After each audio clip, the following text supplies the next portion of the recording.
Please comment where you are watching in the world.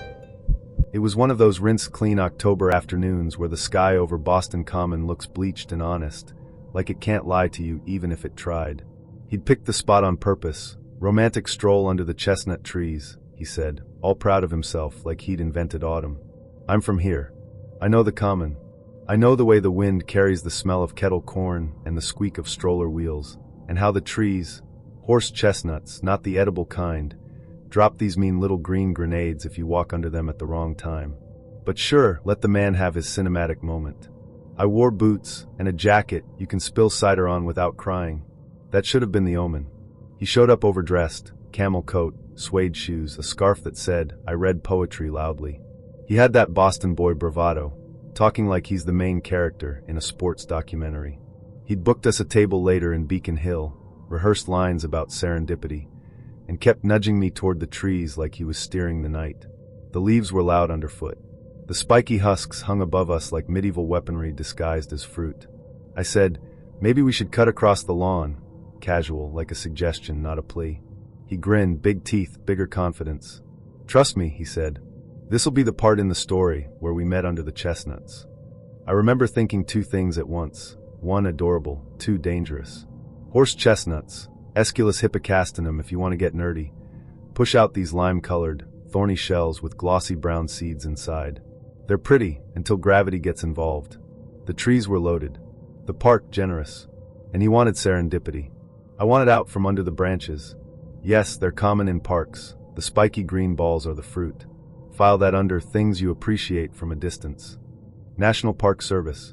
We passed a guy teaching his kid the old game, threads and conkers knocking like tiny hammers, while a spaniel tried to eat one and got dragged away. I had that prickle on the back of my neck you get before a bad thing happens. The air goes keen, the chatter blurs. He was mid-monologue about destiny, chin up, hands painting swan shapes, when the tree above us coughed. That's the sound it makes, a husk loosening, leaves shivering, a throat clearing. Then the conker fell. It hit him square on the crown with a sound I can't forget. Not a cartoon bonk. A cracking thud, hollow and final, like a cue ball kissing the pocket. His sentence broke off. He blinked once, twice, knees softening as if someone unplugged him. The husk split on impact. One spiky half skittered off the path while the glossy seed, pretty as a polished shoe, rolled to my boot and stopped, staring up like an eye. He swayed. I grabbed his coat. He said, "Huh," very gently, almost tenderly, and then there was blood threading down through his hairline. Not a lot, but enough to turn the world crisp and far away. I shouted, "Hey!" And park life pivoted, runners slowing, a woman with a stroller pulling over, a guy with a thermos handing me napkins I didn't know what to do with. He kept smiling, weirdly patient, like he'd been waiting for this beat in the movie all along. He sat down hard on the bench, eyes glazed, and I did what every Bostonian with a mother who works in healthcare does. I asked his name, today's date, who the president is, my mouth going autopilot while my hands shook. He got 2 out of 3, and then decided blinking was too much labor. Someone called 911. The dispatcher's voice was tinny calm. 15 minutes, they said. 15 minutes felt like a lifetime measured in apple-sized throbs. I kept staring at the trees. Once you notice one fall, you hear all the other falls, quiet ticks and pocks as the green baubles dropped to the path and burst. People laughed nervously and moved on. The spaniel came back, got dragged away again. And that seed at my boot? I couldn't stop thinking how shiny it was, how it could fit in a kid's palm or crack an adult's skull if it wanted. People get hurt by falling things all the time, branches, coconuts, nuts, random physics clipped to your day like a paper cut. You think it's rare until it isn't. Sage journals. +1. The EMTs arrived in a breathless blur of sirens and fluorescent vests. They had that confident boredom of people who've seen everything twice. Head wound, small laceration, probable mild concussion. Lucky, one of them said, taping a gauze pad like he was wrapping a gift. Lucky felt like the wrong adjective. Lucky would have been the conker missing us altogether. Or us listening to me when I said lawn, not tunnel of spines. They walked him to the ambulance, and I jogged alongside, negotiating my role in his life out loud. "I'm the date," I told the paramedic, and it sounded fake, like I was borrowing language. He winked. "Your family tonight. Boston kindness, dry, quick, moving." I climbed in. The doors shut, and the park's noise died. Inside smelled like plastic, antiseptic, and the ghost of other people's emergencies. At Mass General, the waiting room hummed that terrible fluorescent hymn. Blue chairs, beige walls, every second a small betrayal. He dozed, stitched and bandaged, while I texted the restaurant to cancel and stared at the conquer-eyed, God help me, slipped into my pocket before we left the park. It felt stupidly heavy. I rolled it in my palm till my skin printed a crescent. I tried not to imagine our story told back to us in someone else's voice. He took her to a romantic park date, and she took him to A&E. Yes, plenty of dates end in hospitals, more than you'd think. People faint, choke, fall. The internet eats those stories up like popcorn. Stylist. He woke up calmer, softer. The bravado had leaked out somewhere between the park bench and the triage desk. Did we at least kiss? He asked, wincing. I laughed, relieved, and then felt guilty for the relief. We'd been two people playing at romance under a loaded tree, and the tree had better aim. The nurse gave us discharge instructions in a voice meant for scolding toddlers and men who think scarves are helmets. No alcohol, no screens, wake him once overnight, come back if nausea, confusion, or if the universe decides to drop something else on him. Outside, the air had cooled, the sky moth-wing gray. I walked him to a cab and gave the driver our lopsided address, his place. He said I didn't have to come up. I said I would anyway, because the night had stripped us down to the dumb animal basics. Keep the body awake, keep the blood where it belongs, keep the brain from slipping its moorings. His apartment smelled like laundry detergent and ambition. I propped him with pillows, set an alarm for every 2 hours, and sat in his chair listening to the radiator click. Between alarms I replayed the sound. The crack. There's a moment in accidents where your mind takes a wax imprint. One instant, preserved with ruthless clarity. The thud was mine. I could hear it on a loop, as if the tree had a throat and cleared it to speak. The conker on his nightstand shone under the lamp, smug, as if it knew it had been upgraded from ammunition to artifact. I thought about how parks plant these trees because they're handsome and old world and look good in postcards, even though their fruit is a hazard and their leaves freckle with blotch. City beauty is always a negotiated truce with the small. The air smelled like salt and roasted beans. It felt like a painting, whimsical and whole. He arrived across the crosswalk with a half-smile that suggested he was trying, but not trying too hard. Chill. Casual. He dropped into the chair across from me, breath slightly winded, hair flopping into his eyes. He wasn't bad-looking. Quite fit, actually. The first few minutes were fine. Light chatter about the city, about art, about how hard it is to find parking in this neighborhood. He ordered avocado toast with extra lemon. I ordered a croissant I didn't need, but wanted for the photo. I sketched absent-minded doodles in the condensation of my glass, and he laughed softly, leaning back in his chair like he was enjoying the show. It was simple, easy, exactly what I'd hoped for. Then the pigeon came. I noticed it first, lurking under a nearby table, feathers ruffled, eyes sharp like wet beads. There's something about pigeons people ignore. They're not just city furniture. They're scavengers, opportunists, little predators in gray suits. This one was watching us, head twitching, body taut. I felt it before it happened, that shift in the air like the moment before a storm. The attack was sudden. Wings slapped against the table leg with a sound like knives cutting air. The pigeon launched itself upward, claws scraping against metal, body a blur of feathers and fury. It landed square on our table, wings wide, scattering napkins and silverware. Its beak drove straight into my croissant, tearing it apart in frantic jerks. Crumbs sprayed like shrapnel. My latte wobbled, foam heart dissolving into chaos. I froze. My date did not. He shouted, high-pitched, panicked, jerking back so fast his chair screeched against the pavement. His arms flailed wildly, knocking into the table next to us. At the same moment, a waiter was passing by with a tray stacked high with iced coffees and cocktails.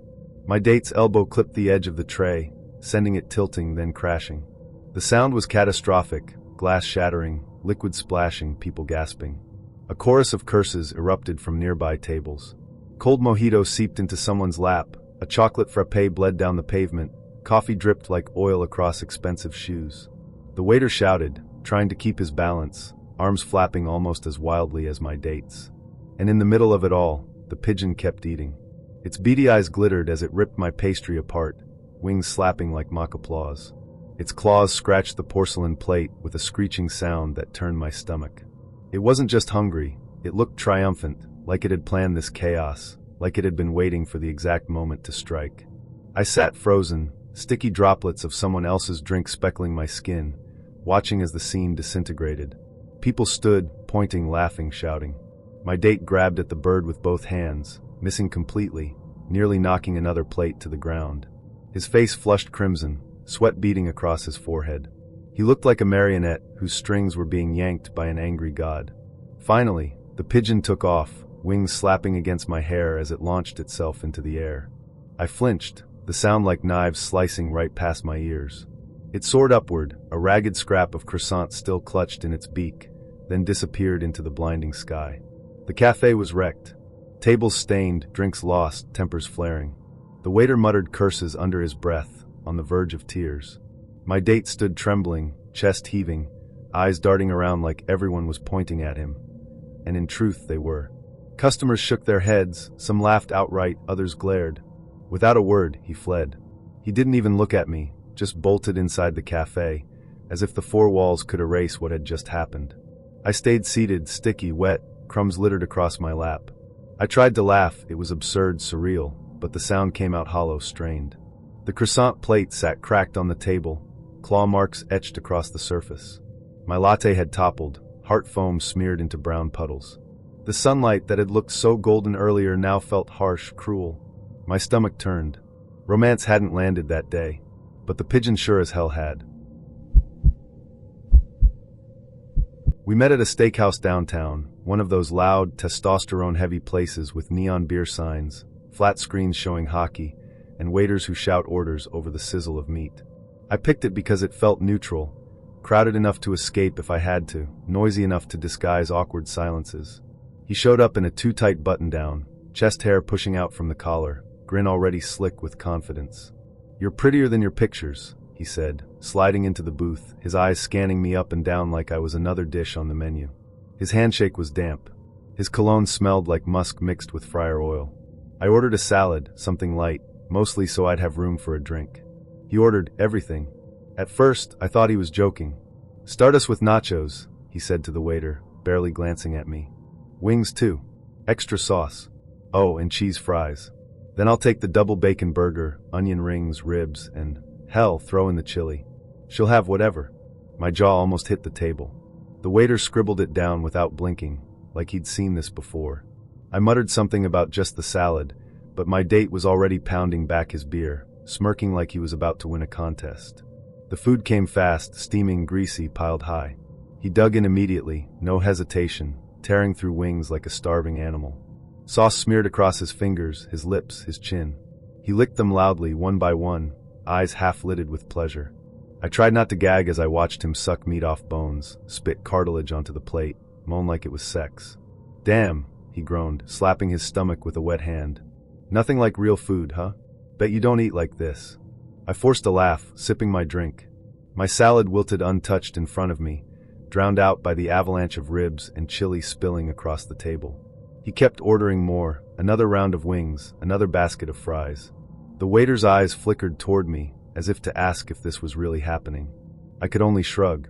By the time the burger arrived, grease was dripping down his wrists, soaking his shirt cuffs. He leaned in close, juices sliding from his chin onto the table. "You gonna finish that salad?" I pushed it toward him. He devoured it in 3 bites. Around us, people began to notice.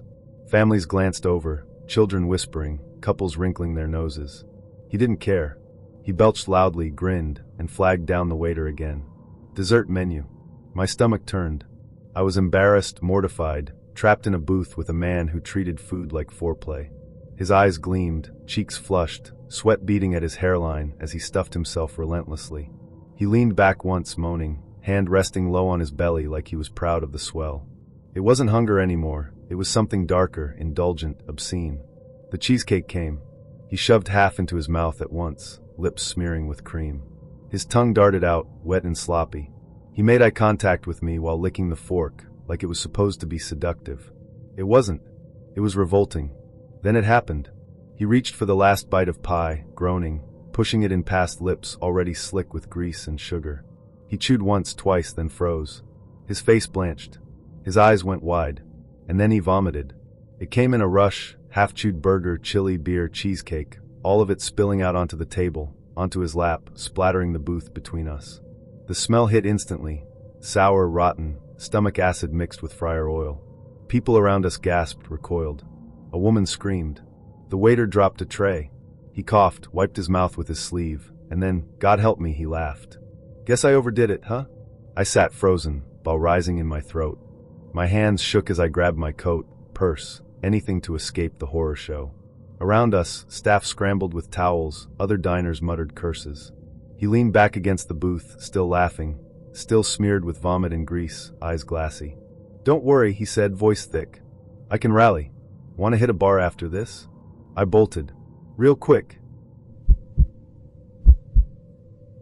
I picked the Italian place because it was close to downtown, but not too fancy.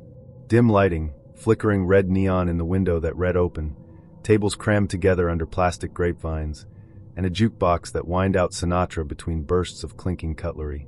It wasn't romantic, exactly, but it was steady. I wanted steady. He was nervous from the start. Shaky laugh, twitchy hands, the kind of guy who wipes his palms on his pants when he thinks you're not looking.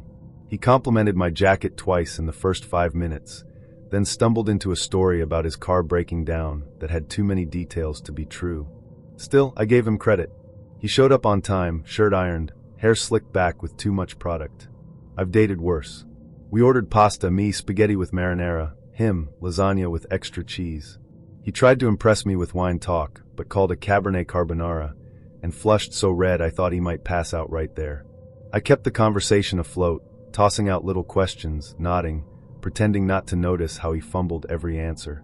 It wasn't good, but it wasn't catastrophic either. Not yet. Midway through, he excused himself. Back in a sec, he said, standing so fast the table shook. I sipped my wine, checked my phone, listened to Sinatra croon about strangers in the night. 2 minutes passed. Then 5. I figured maybe nerves had him locked up in there. Maybe he needed a moment to collect himself. Then the banging started. It echoed from the back hallway, hollow and sharp. At first, just a thud or two. People glanced up, brows furrowed. Then came the muffled shouts, his voice panicked, yelling something I couldn't make out over the chatter. The banging grew frantic, fists pounding against wood, rattling hinges. The whole restaurant froze. Forks paused midair. Glasses stopped clinking. Someone snorted a laugh. The staff rushed to the back, fumbling with keys, muttering. The sound kept coming, bam, bam, bam, the rhythm of desperation, like he was punching to stay alive. I sat there, rooted, eyes wide, mortified. Every head turned toward me, the date's abandoned partner.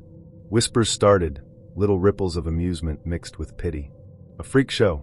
One woman leaned over to her friend, stage whispering. He's stuck in the bathroom? On a first date? Laughter rippled down the row of tables. Another guy muttered, hostage situation in the pisser. They chuckled, glancing at me like I'd scripted this humiliation. My face burned hot, but I forced a scowl, tough armor over the embarrassment gnawing inside. From the back, staff voices rose. Try pushing. No, pull it toward you. A clatter of tools, metal scraping against the lock.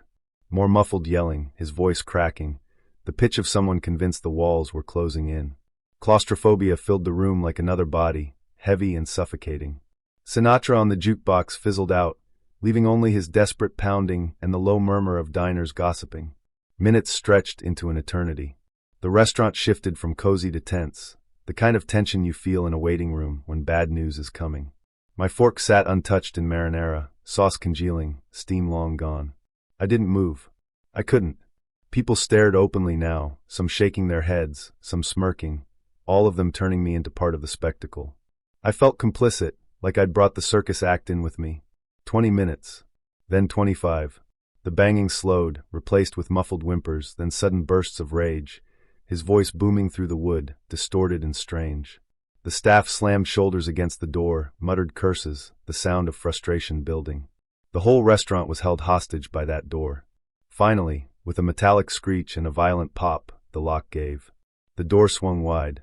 He stumbled out, drenched in sweat, hair plastered to his forehead, shirt sticking to his chest.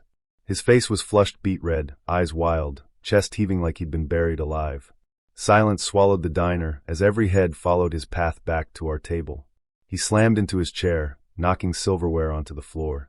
"This is your fault," he spat, breath ragged, glaring at me like I'd personally cursed the door.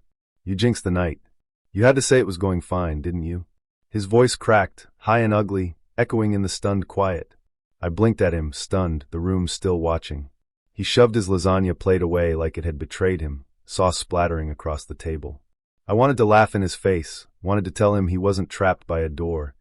He was trapped by himself, by his paranoia, by the way he needed someone to blame. But I didn't. I stood up, smoothed my jacket, and dropped a 20 on the table. The staff didn't meet my eyes as I left. Diners pretended to go back to their meals, but I could feel their whispers snapping at my heels. Out on the street, the neon flickered, rain slicking the pavement, headlights slicing through puddles. I lit a cigarette I didn't need just to steady my hands, the smoke curling into the wet night air. It didn't feel like a date. It felt like I'd sat through a hostage crisis. 30 minutes of pounding, yelling, gasping, the whole restaurant held captive by one man's panic. 30 minutes of strangers staring at me like I was guilty too. That evening, the rain came down in sheets, misting the sidewalks and filling the gutters until they sang. I was early, of course, my nervous habit. I found a corner table in the cafe, ordered a chamomile tea, and tried not to look like someone waiting for a stranger. I've always been the polite one, the quiet one. The kind who says thank you twice and smiles even when I don't feel like it. That night, I wanted simple conversation, maybe laughter. Something soft. The cafe was half full, humming with laptop screens and raincoats steaming dry. Jazz trickled from a speaker. The windows were fogged, blurring the outside world into watercolor. For once, I thought, maybe this will go right. And then the door opened. He came in carrying a jungle. Not a bouquet, no, that word doesn't cover it. This was a monument of flowers. Roses bursting red, lilies screaming white, carnations fluffed pink, sprays of baby's breath like frost, stalks of yellow something or other bending toward the ceiling. It blocked half his face, half the doorway. He struggled through, brushing petals against the doorframe. People turned. Someone muttered, "Holy shit." He smiled, triumphant, like he'd just won the lottery of romance. "Surprise," he said, practically dropping the bouquet on our tiny table. The weight of it made the wood groan. Petals scattered across my tea, across my lap. Head swiveled. The whole cafe was watching. My chest warmed at first. No one had ever done something like this for me. In the washed-out gray of a Seattle winter, the flowers looked like sunlight exploded. But then my nose twitched. I ignored it at first, tugging at my scarf, sipping tea. But the tickle spread quick, insistent. My eyes watered.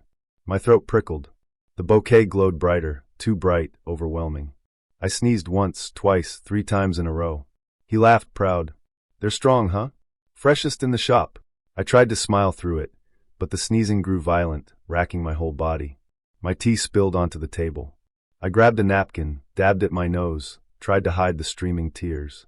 My chest was tightening. My throat swelled like someone had reached inside and pinched it shut. Air came in smaller and smaller sips. The smell turned unbearable, thick, syrupy, cloying. The lilies gave off a stench like rot disguised as sweetness. The roses seemed to bleed into the air.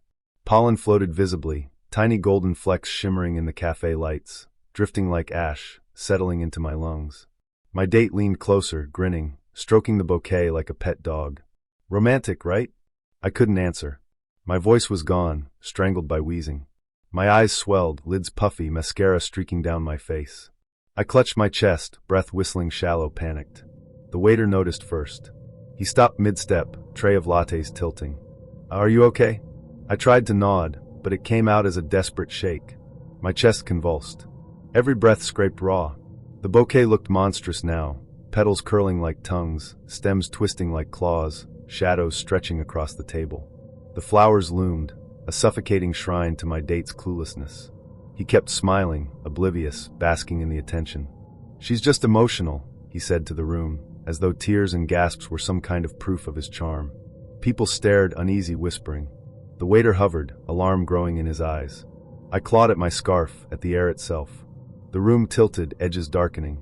The only sound was my own ragged wheeze, the espresso machine hissing like an ambulance far away. Finally, the waiter snatched the bouquet off the table. He yanked it behind the counter like it was a bomb. Too late. The pollen had already invaded me. My vision narrowed to a tunnel. My hands shook. My date's grin faltered only slightly, like he was annoyed his grand gesture wasn't being appreciated properly. "You're allergic?" he said, baffled, almost offended. "To flowers?"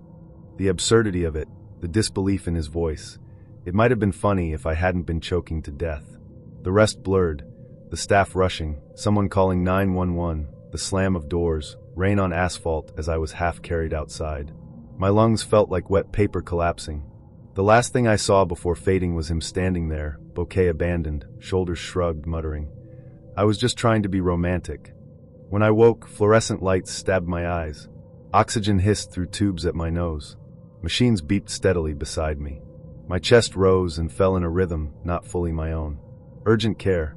The smell of antiseptic and metal, a cold white world. In the corner sat the bouquet, dumped awkwardly in a plastic chair, petals wilting, stems drooping. Its presence felt obscene, like a murderer attending its victim's funeral. He was there too, slouched, scrolling through his phone. His voice droned faintly. I didn't know. How was I supposed to know? Nobody's allergic to flowers like this.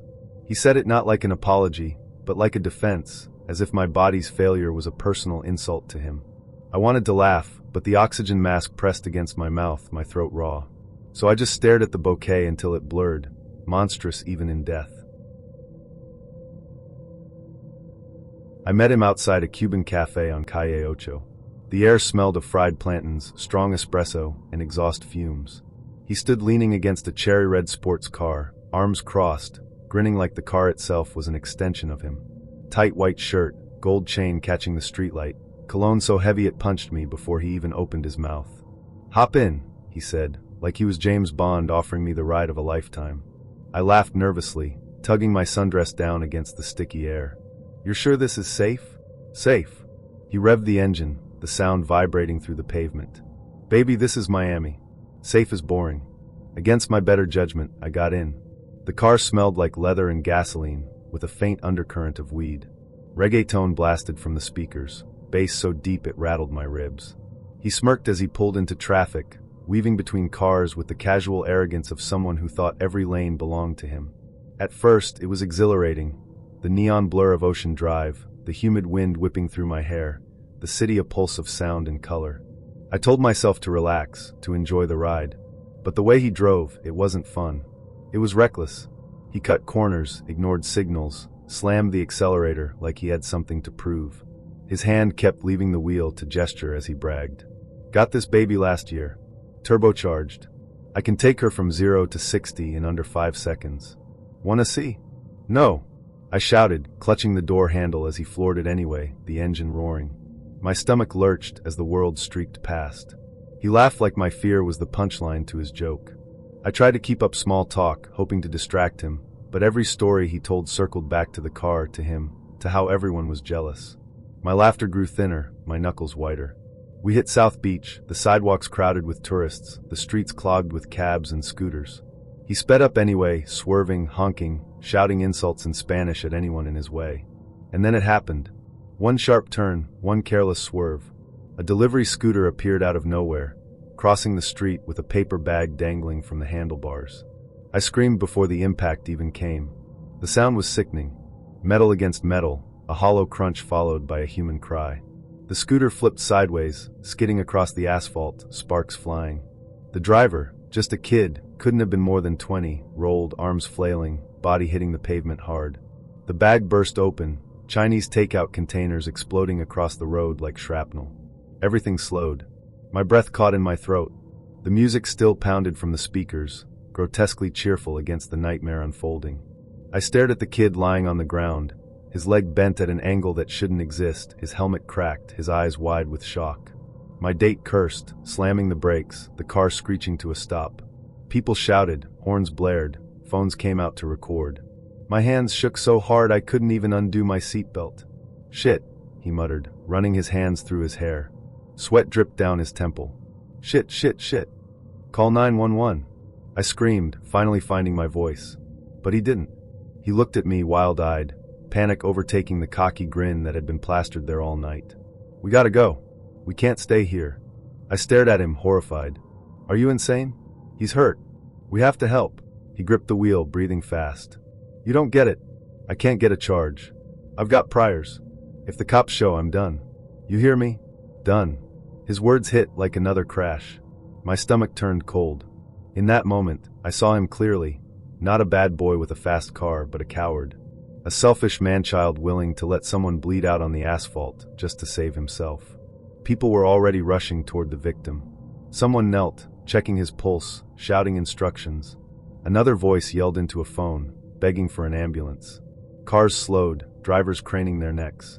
The kid groaned, body twitching on the pavement, blood seeping dark against the road. And my date?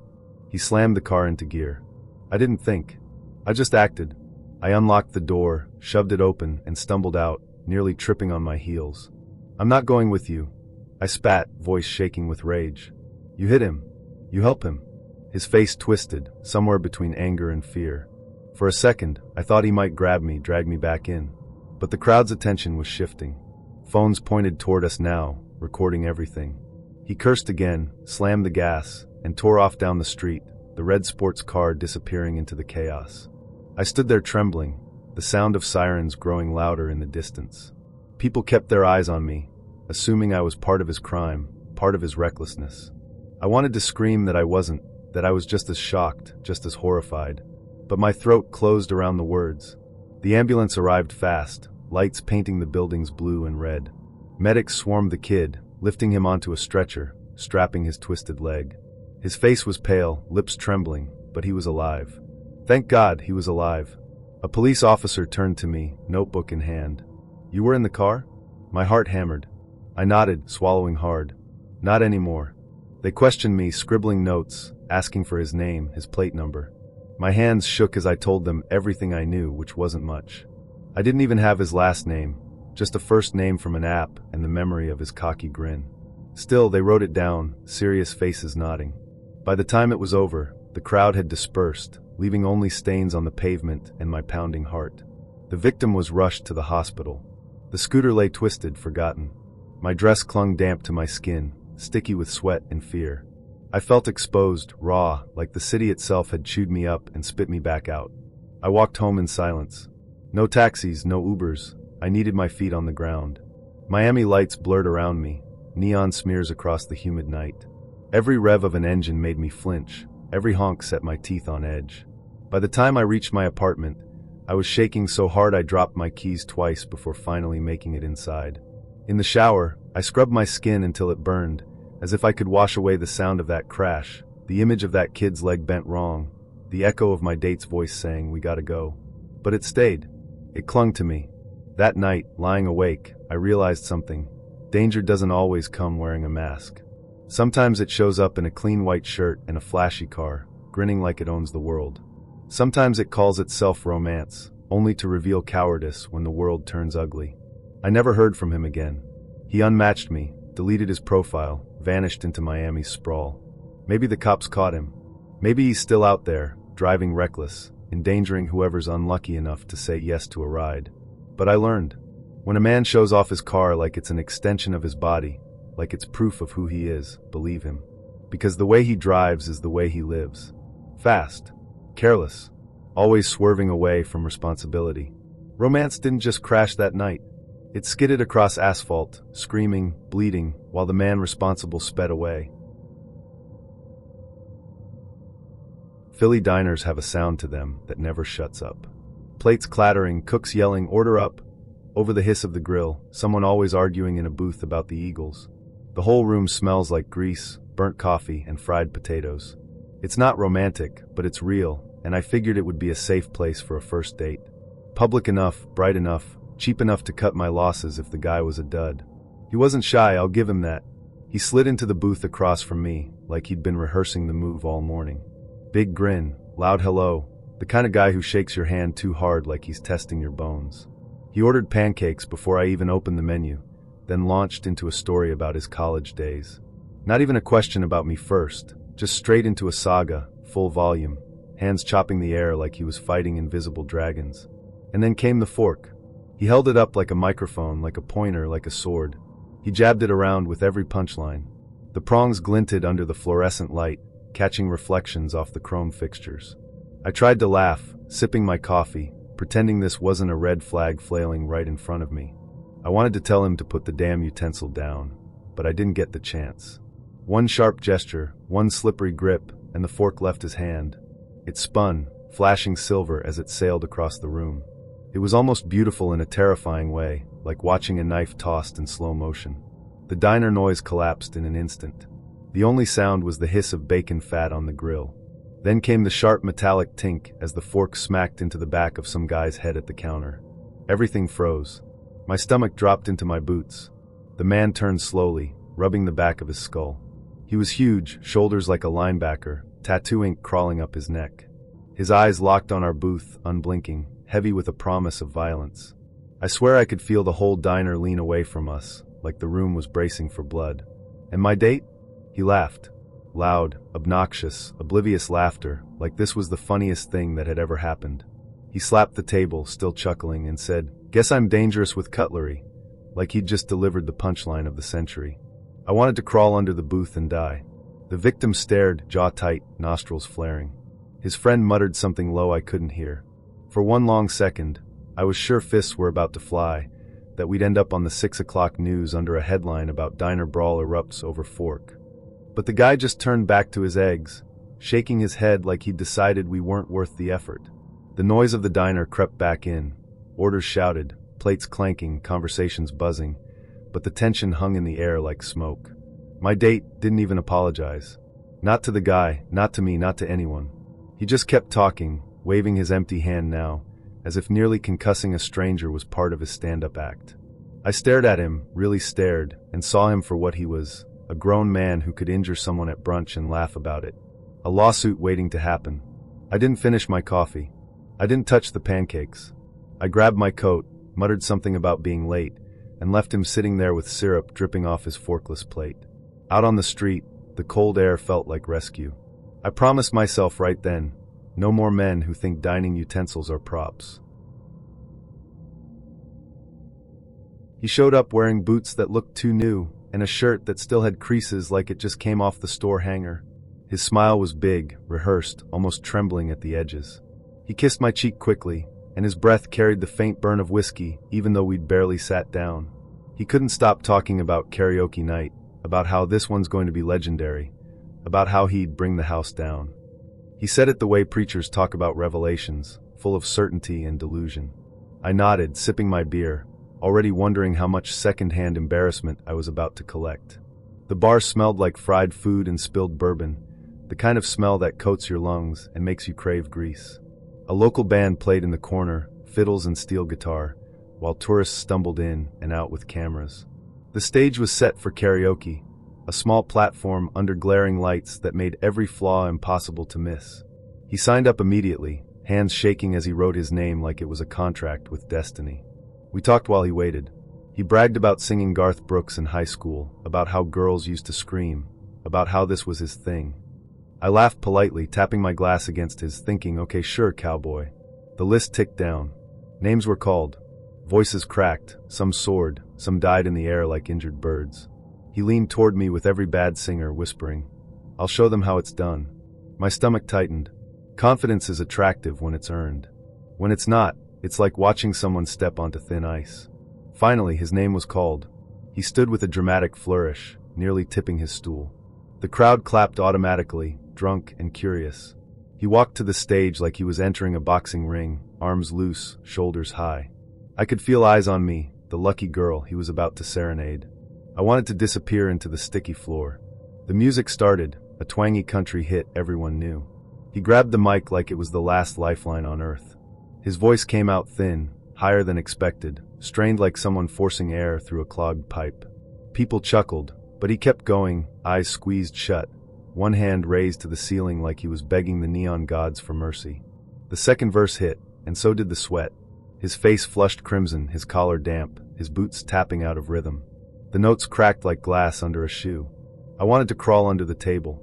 Still, I clapped lightly, tried to smile, tried to pretend this was cute. Then it happened. He opened his mouth for a big note, chest puffing, veins in his neck straining. Suddenly his face drained of color. His knees buckled. The mic screeched as it hit the floor. And then so did he. The sound of his body hitting the stage was louder than the music. People gasped. Drinks froze midair. Someone laughed nervously, thinking it was part of the act. But he didn't move. He lay sprawled on the boards, one arm crooked at an angle that didn't look natural, chest rising shallow. The DJ stammered into the mic. Folks, give him a hand. Oh hell, is he okay?" The band stopped playing. The whole bar went silent except for the buzz of neon and the heavy thud of my pulse. I pushed through the crowd to the stage. His eyes were half closed, rolling slightly, lips pale. He was breathing, but shallow, ragged. Someone shouted for 911. A waitress ran for water. I knelt beside him, trying to shake him awake, trying to hide my terror behind clenched teeth. My mind ran stupid circles. Is this my fault? Did I encourage him? How the hell do you explain this to his mother? Minutes stretched like hours. The paramedics arrived, lights cutting through the smoky bar. They lifted him onto a stretcher, oxygen mask pressed to his face, monitors beeping like alien signals. The crowd clapped awkwardly, half pity, half spectacle. Some even took videos, because of course they did. The city runs on humiliation turned entertainment. I wanted to scream at them, but my voice had dried up somewhere in my chest. They wheeled him out the door, the cold Nashville air hitting me like a slap when I followed. I stood there watching the ambulance doors slam shut, the siren wailing as they sped off into the night. My hands shook, still sticky from beer, my ears ringing with the echo of that crack, first the mic, then his body. I didn't ride with him. I couldn't. Something about the way the paramedics looked at me, the unspoken "Are you family?" made me shrink. I wasn't. I was a stranger he'd dragged into his performance. I watched the ambulance vanish and then walked the opposite direction, past tourists still laughing, past street performers with guitars, past the neon signs that now felt like interrogation lamps. That Friday night, Kenmore Square was buzzing with Sox fans spilling into traffic, students pre-gaming on corners, and Uber horns cutting through the air like arguments. I wanted something low stakes, something simple, a first date that wouldn't require much effort. So I picked an Irish pub with sticky floors and TVs mounted on every wall, the kind of place where you could disappear into the crowd if things went bad.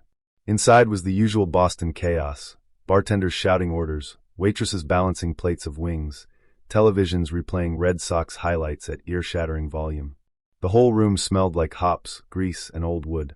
I claimed a booth in the corner, nursing a cider while I waited. It was supposed to feel casual, a way to keep my guard down. Instead, it ended up being the most disgusting night of my life. He showed up late, already weaving through the crowd like he'd been there for hours. Pint glass still in hand, shirt wrinkled, smile sloppy. He was tall, decent-looking in a washed-up frat boy kind of way, but his gait screamed drunk. He plopped down across from me, leaned too close, and grinned. "You're even hotter in person," he slurred, breath sour with beer. My stomach tightened, but I gave a polite smile. It was Boston, after all. Everybody showed up drunk. Conversation was work.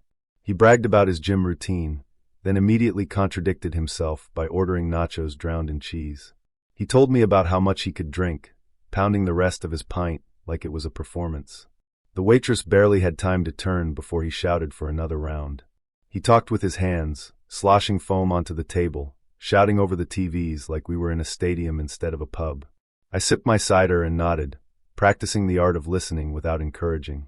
By the second beer, he'd moved to bragging about his crazy college days, stories that were less wild and more sad. By the third, he'd started leaning across the table, voice dropping to what he probably thought was sexy. "I like women who can keep up," he said, staring at me like I was a challenge. His eyes were glassy, lids heavy. He laughed at his own jokes and slapped the table so hard the glasses rattled. By then, I knew the night was a bust. But I didn't expect it to turn into horror. The kiss came without warning. 1 second he was laughing about bench presses, the next he lunged across the table, grabbed my shoulders, and pressed his mouth against mine. Wet. Sloppy. His tongue forced its way between my lips before I even had time to recoil. It was invasive, hungry in a way that made my skin crawl. I gagged, and then I realized he was gagging too. At first, I thought he was choking, his chest heaving against me. But then the warmth hit. A sudden surge of thick, sour liquid filled my mouth, spilled across my chin, splattered down my dress. Vomit. Hot, acidic, half-digested wings and beer, flooding out of him and into me like a nightmare I couldn't wake from. My eyes went wide, stomach revolting. I tried to pull back, but his grip held me for 1 horrifying second longer. The bar went silent. The sound of it hitting the floor, the table, my clothes. It was louder than the music, louder than the TVs. Someone gasped. A man at the bar shouted, "Holy shit." A woman gagged audibly. And then came the whispers, the laughter breaking out like static. He slumped back, wiping his mouth with the back of his hand, eyes dazed. For a second, I thought he might apologize, might at least look mortified. But instead he chuckled, an ugly, broken laugh. "Guess that's one way to break the ice," he said, like puking on me was a quirky party trick. I froze, bile dripping down my skin, my dress ruined, the smell unbearable, acid and grease and humiliation wrapped around me like a second skin. My throat burned. My stomach twisted. I shoved back from the table, so fast my chair screeched across the floor. The staff rushed in with towels and a mop, faces pinched, muttering curses. Customers leaned out of their booths to gawk. My date stayed slouched in his seat. Smirking like this was just another funny story for him to tell later. I stumbled to the bathroom, tears stinging my eyes, gagging as I scrubbed at my skin with paper towels. The sink water was weak, lukewarm, not nearly enough to erase the stink. My reflection looked back at me. Wild eyes, mascara streaks, vomit stains smeared across my dress like grotesque war paint. My hands shook as I pressed them to the sink, trying not to throw up myself. When I finally came out, he was gone. Just vanished, leaving me with the wreckage, the stares, the whispers. The waitress gave me a look that was equal parts pity and disgust. I dropped cash on the table out of habit, even though the only thing I wanted to do was run. Politeness clings, even when dignity is long gone. Outside, the air was sharp and cold, but I could still taste it, still feel the heat of it sliding down my chin. I wrapped my coat tight and laughed thin, cracked laughter, because if I didn't, I'd start screaming and never stop. The train ride home was another kind of hell. People stared at me, at the stains, at the smell that clung no matter how much soap I'd used in the bathroom. I sat in the corner, head down, praying no one would ask questions. My skin crawled, every inch of me screaming to shed itself. At home, I stripped everything off and threw it straight into a garbage bag. The dress, the shoes, even my coat. I didn't care if it was salvageable. I wanted it gone, erased. Miami nights lie to you. The heat says romance, the neon says possibility, the ocean says come closer, mommy, I won't bite.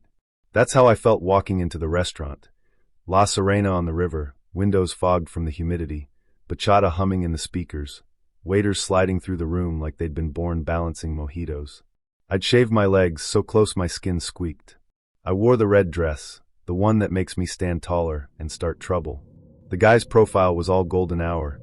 Slick hair, linen shirt, sunglasses like a verdict. Javi, 32, architect, salsa lover, fluent in flattering messages. He said he'd book us a table, by the water where the breeze would do the flirting. I laughed when I read that. I wanted to believe the city was still on my side. I was early, which is my worst habit. I sat with my back to the room, and pretended the windows were a viewfinder for my future. Me, the river, a man who knows how to put his phone away. I could smell garlic and lime, and a thin note of bleach. It felt clean. It felt set. Then a hand appeared on the white tablecloth, splayed like a starfish, broad, veined, sunspots the color of old tea. "Princessa," a voice said, low and sticky. I looked up, and my stomach went sideways. Javi looked like Javi's father. Maybe Javi's father's tired older brother. 50 at least. The jawline from his photos was hiding beneath a comfortable softness. The linen shirt had become a too-tight polo. The hair was drowned in cologne. My eyes did that blinking thing, the one you do when your brain refuses the data. He smelled like he'd been sprinting, sweat and aftershave, something citrus rotting at the edges. He kissed the air around my cheek like it owed him money. "Traffic me amor," he said, sliding into the chair. "You know Miami." I heard my grandmother in my head. Don't embarrass a man. I also heard myself, the version of me I call the bitch in red. Don't let a man embarrass you. "You're not 32, I said, smiling sweetly enough to curdle milk. He laughed, showing gums. Age is a number. You look even better than your pictures." He grabbed the menu and pretended to read, which meant he stared just above it and tested how much staring at me he could get away with. His knees knocked the table. He kept glancing over his shoulder, not at the door so much as at the room, like he was checking exits. I ordered a mojito and the snapper. He ordered rum, just rum, heavy and fast. He talked about architecture and got dates wrong. He said I love books, then couldn't remember the last one he'd read. He told me he loved salsa but flinched when the waiter brushed his chair. And he kept touching me, little rehearsed touches, the way catcallers touch the air around you. A fingertip to the back of my hand, a graze at the wrist, a press to the shoulder that lingered 1 second too long. I leaned away. He leaned closer. "You smell like trouble," he said, which is something men say when they want to be the trouble and need your permission. Halfway through my fish, he excused himself to the bathroom with both hands raised like he was under arrest. I watched his reflection slide along the window glass, broad back, shiny head, a man who moved like he owed someone an apology and wasn't planning on giving it. The waiter asked me if everything was okay, the polite Miami version of "do you need me to throw him in the river?" I laughed, tipped my glass. "Tout bien," I lied. When Javi returned, the air changed. People don't talk about that enough. How a room knows before you do. The table behind me went quiet. The hostess looked up from her podium.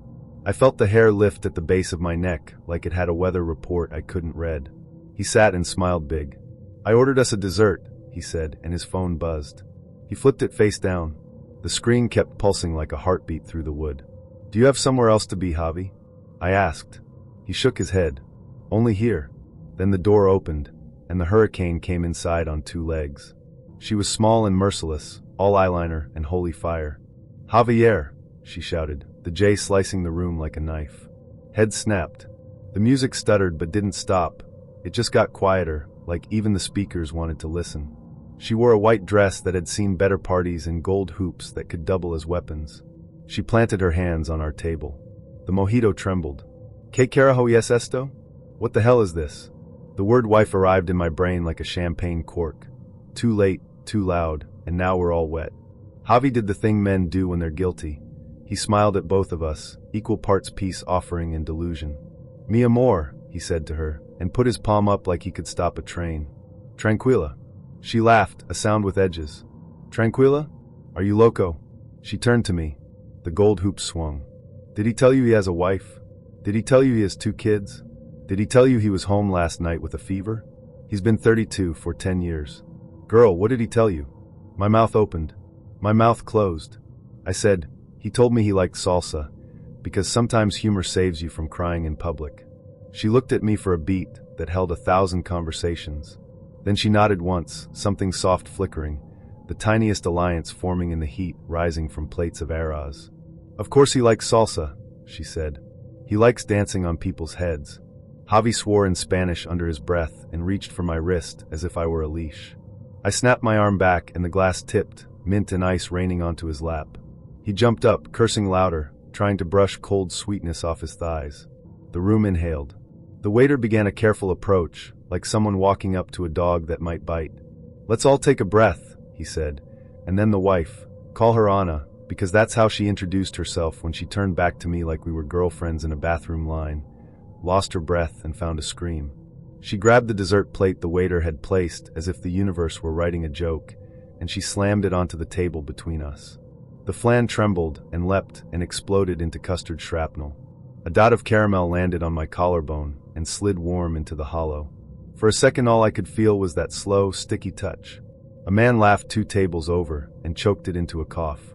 Anna leaned forward, hands on the table, eyes on Javi, voice low enough to be dangerous. "Tu traes mujeres a mi ciudad? To my restaurants? While I put your children to sleep." The way she said children made the room colder. The way she said my city made me want to applaud. Javi blustered, reaching for words the way a drowning man reaches for non-existent branches. "We were just talking. Now, I'm not a saint, and this isn't church, but there is a sacrament in refusing to be a prop." I stood. Red dress, caramel dot, heartbeat in my throat like a bird lunging at a window. "We were finishing," I said, and took my purse. I looked at Anna and said, "I didn't know." She studied me hard enough to take fingerprints with her eyes, then gave me that same single nod. "Okay, chica. Live and learn. Don't let him make you the villain in his novella." Javi tried to step around the table to block me, hands up again, that ridiculous surrender. The waiter shifted his body, a professional pivot that became a wall. "Señor," he said, and there was a line of steel in the softness. "Please." I almost died eating an olive. That's what I tell myself when I'm lying awake, heart thumping, smelling something rancid in my throat. Chicago in winter has that sharp cold that finds your lungs and promises regrets, and I was bundled in a coat that smelled like peppermint from the waiting room, putting faith in what I thought was a nice date. His name was Stefan. Online he was thoughtful, artsy, his feed full of books and muted lights, film festival photos, ramen bowls. He promised an evening in a dim-lit bar where the jazz would play low, candles would flicker, I'd laugh, he'd be charming. I believed it. I wore something soft, pastel sweater, scarf that smelled like lavender, just cautious enough, not giving too much away LOL. We met at a jazz bar on Wicker Park. At first, Stefan was everything I'd wanted. Warm smile, kind eyes, polite waiter interaction. He told me about his thesis, about the film that changed his life, about how ramen in Tokyo was spiritual. I nodded too hard, like I was trying not to embarrass myself by falling in love too soon. We ordered appetizers, bruschetta, roasted nuts, olives. I bit into a green olive mid-sentence. I was talking about a trip I once took, a sunset somewhere nobody remembers, and I said the sky was... And then something caught. It got stuck. I swallowed wrong. My throat spasmed. I tried to cough, but no sound. Fire spread up my throat, blind panic. I gasped, I pointed at my throat, eyes wide, seeing everything go dark at the edges. Stefan froze. His smile dropped. The bartender looked. The light fixtures seemed cruel, hanging overhead like judges.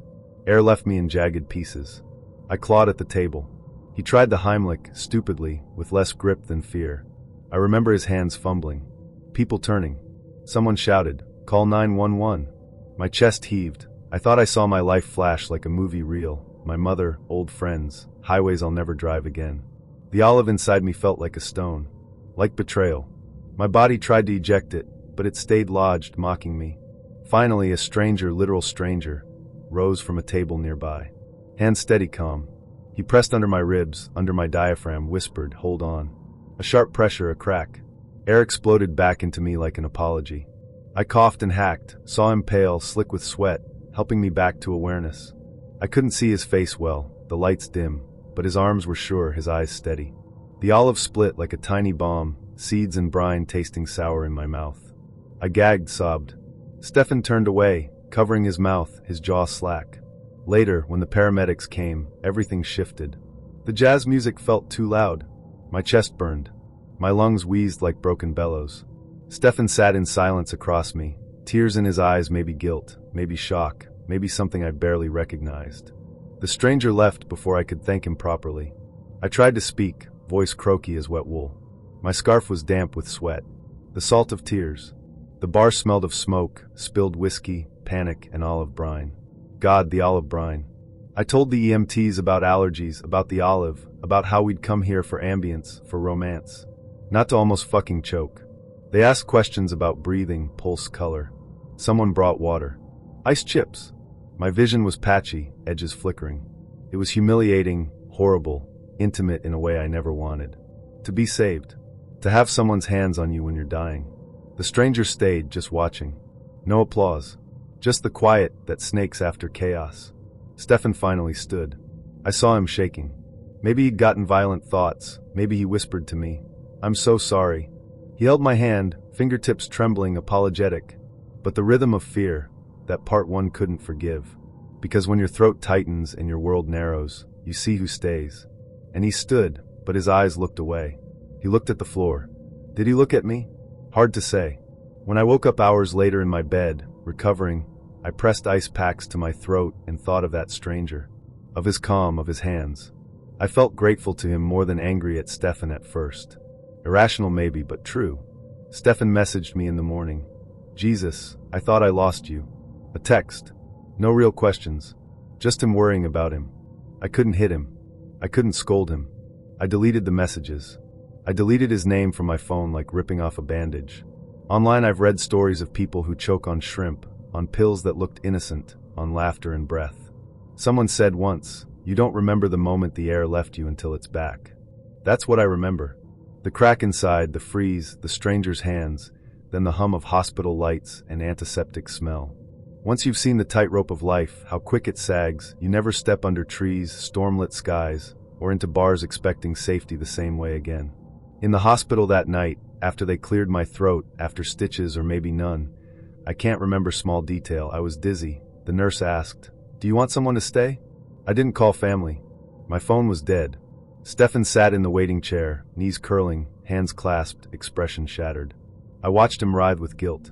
I wondered if this was enough to unmask him. If fear strips lies. But he never said what I needed him to. That he saw me in pieces, that he was sorry not because I nearly died, but because he let it happen. Because he let me believe him. I lay there in the hospital bed, throat sore, body warm with fever or fear, and I heard that promise I once thought love was. I've got you. It was weak. Broken. A whisper in a room humming with machines. The stranger's face came back to me, their hands, their voice. I owe them my breath. I owe them more gratitude than I'll ever know how to express. Stefan called again, sent me links to songs, poems. I deleted them. Now I avoid olives. Not because I have a severe allergy, maybe I do, maybe I don't, but because when I see that little green orb, acetus brine spilling onto a plate, I taste fear. I see the hollow where air should be. I see the flesh that turned liquid. I still feel the thud in my chest, the explosion of air back into lungs. I still feel his hands, then his absence. The date ruined romance for me for a while. Not all dates, but ones with perfect photos, perfect words, ones where you breathe too fast thinking you found someone real. I keep my guard higher now. I look for cracks and smiles. I ask about breathing, about emergencies, about how someone treats others when things go sideways.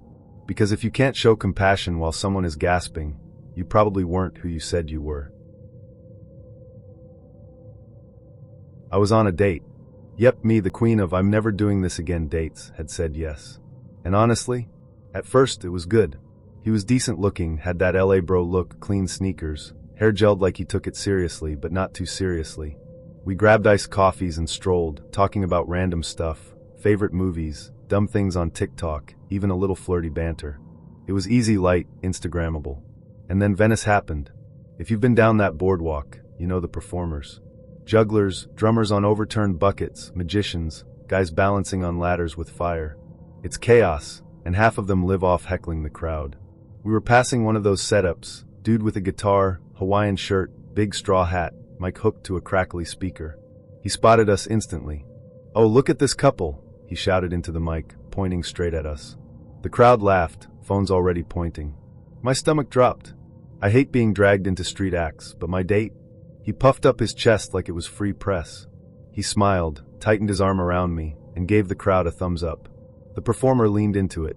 "Man, you must really love her if you let her out here with you. She could do way better." The crowd roared. I laughed nervously, trying to wave it off. My date didn't. His smile twitched. The performer kept going, strumming nonsense chords. "Look at this guy. Bet he's never satisfied a woman without Venmo." Laughter erupted. Someone shouted, "Oi ch. Phones lifted higher, red record buttons glowing like tiny eyes. I squeezed his arm, whispered, "Just let it go, it's part of the act." But no. He snapped. "Shut the F*** up," he yelled, voice cracking through the crowd. Heads whipped around. The performer's grin widened, sensing blood. "Oh, we got a hot head," he crowed, fanning himself theatrically. "Careful, ladies and gentlemen, this man's ego is about to explode bigger than his biceps." The crowd howled. My date's face went crimson. He shoved past a kid holding a skateboard, stepping closer to the performer. His chest puffed, fists balled at his sides. "You think you're funny? Say that again without a mic." Phones filmed from every angle. A circle formed around us, strangers closing in, waiting like vultures for a viral moment. My skin prickled with humiliation. I wanted to disappear, to sink into the boardwalk cracks. The performer leaned forward, guitar hanging loose. "Oh, tough guy. Look at this. He's ready to fight a man with a ukulele. Bro, you can't even handle Starbucks foam. How you gonna handle me?" The crowd screamed with laughter. My date lunged forward, shouting curses I won't repeat, veins popping in his neck. His spit actually flew across the mic stand. A group of teenagers chanted, "World star! World star!" like it was the 90s again. I stood frozen, iced coffee sweating in my hand, heart thudding. The performer strummed nonsense chords between insults, punctuating each jab like it was a punchline. "Ladies, if you're single, grab this man quick. Clearly he's got no problem finishing early. Just look at his patience level." The laughter turned cruel. It wasn't comedy anymore. It was a mob, feeding off his humiliation. And he couldn't stop. He screamed back, voice breaking, every word digging him deeper. The performer was too sharp, too fast, spinning every insult into something darker, something permanent. And the worst part, the phones. Everywhere I turned, glowing screens caught every second, every angle, faces grinning behind the glass. I knew deep in my gut, this would live forever. A viral fail video. My date screaming, the performer roasting him alive, me caught in the frame looking horrified. Strangers' laughter would loop endlessly online, and I'd be the unwilling co-star. I couldn't breathe. The circle felt suffocating, like the crowd itself was closing in, waiting for blood. My date shouted one last time, voice hoarse, pointing at the performer like he was ready to swing. Security started moving through the crowd. People booed, cheered, filmed. And me? I slipped away. I thought I was meeting someone real. His name was Carter, at least that's what the Tinder said. I spent an hour pulling myself together for our date, curling my hair, squeezing into a dress that always made strangers compliment me. Boots, jacket, perfume, the whole deal. The restaurant wasn't casual, leather booths, white tablecloths, waiters in black aprons. So when he texted, "On my way, can't wait to see you," I figured he'd show up looking just as sharp as in the photos. The man who walked in did not belong in that building.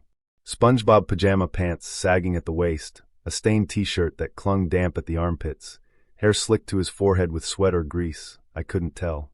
His eyes were red-rimmed, his breath sour, and he wasn't even wearing shoes. Bare feet, dark with city grit, toes curling against the polished floor. I froze, thinking maybe he was a drunk stranger who wandered in, but then he grinned at me, showing teeth that didn't match the profile picture, and said my name out loud like we'd been friends for years. My stomach dropped. He slid into the booth opposite me, not even a pause to explain. I sat there too polite, too shocked, smiling weakly while my brain screamed that I'd been tricked. He leaned across the table, muttered something about traffic being hell, then immediately launched into a rant about how he hated the lighting in the place, how my boots made too much noise when I walked, how steak was basic. His voice was loud, wet at the edges, the way drunk men sound when they want to dominate a room. I ordered anyway, desperate to fill the silence. A ribeye, medium rare, because if I was going to suffer, I might as well eat well.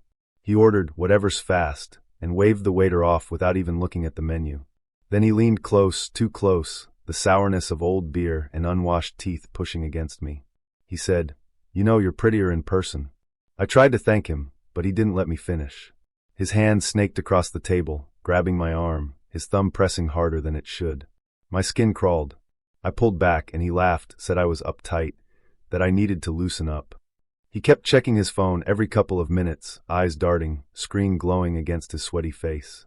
I caught glimpses of profiles, messages, endless notifications. He was still swiping, still fishing, even while sitting across from me. At one point he asked, casual as anything, if I could spot him some gas money. His car had died, he said. I should have walked away right there. Instead, too embarrassed to make a scene, I slipped him a 20. He pocketed it like he was entitled to it, no gratitude, just a smirk that made me want to claw the skin off my arms. The steak came. I cut into it, ate in silence, while he rambled about how boring Dallas women are, how nobody knows how to have fun anymore, how he usually hooks up with 2, sometimes 3 girls in one night. His voice climbed, and people at other tables turned to look. He didn't notice. He was busy bragging, his pajama pants riding lower every time he leaned back.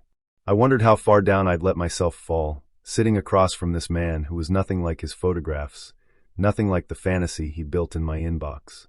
When dessert came, he leaned in again, breath hot, trying to kiss me across the table. I turned my face, and his lips grazed my cheek, wet and sloppy. I pushed him back, said no. He laughed like it was a game. "Come on," he said. "Don't be boring. Don't be a prude." His hand reached for my thigh under the table. My whole body locked. I shoved his arm away, stood, and he raised his voice so the whole restaurant could hear. "Fine," he shouted. I never wanted to waste time with someone so fake anyway. I felt 100 eyes burn into me. The waiters froze, holding trays midair. A man at the bar muttered something under his breath. I grabbed my purse, cheeks burning, and stormed out. My boots clicked on the tile, then echoed in the parking lot. Behind me, his voice followed, slurred, angry, calling me cold, calling me boring, saying I should have been grateful. The sound of his bare feet slapping on concrete came a few steps, then stopped. I didn't turn around. I locked myself in my car, hands trembling so hard I almost dropped the keys. I stared at my reflection in the rearview, my lipstick smudged, my eyes wide, my chest heaving. I started the engine and drove until the lights of the restaurant blurred in the mirror. I didn't stop until I was home, until I was inside with the chain latched and the blinds shut. I peeled off the dress, scrubbed my skin under scalding water, but I could still feel his fingers pressing into my arm, still smell the sour alcohol every time I breathed in. I washed my hair twice. I dumped the clothes in the washer and ran them on hot. It didn't help. The stink of him clung like smoke. I lay in bed replaying every moment, the way he grinned when he first walked in, the way his toes curled against the restaurant floor, the way he demanded money like I owed him something, the way he tried to touch me like my body was his by default. I couldn't sleep. Every time I closed my eyes I saw his greasy hair, his cracked lips, his phone lighting up with other girls' names. Las Vegas sells the illusion that nothing bad can happen under neon. You walk into a casino restaurant, and the ceiling is a fake sky. The carpet is so loud it drowns your doubts, and the people are buzzing with slot machine hope. That's where I thought I was meeting him. Nicely dressed and well-spoken.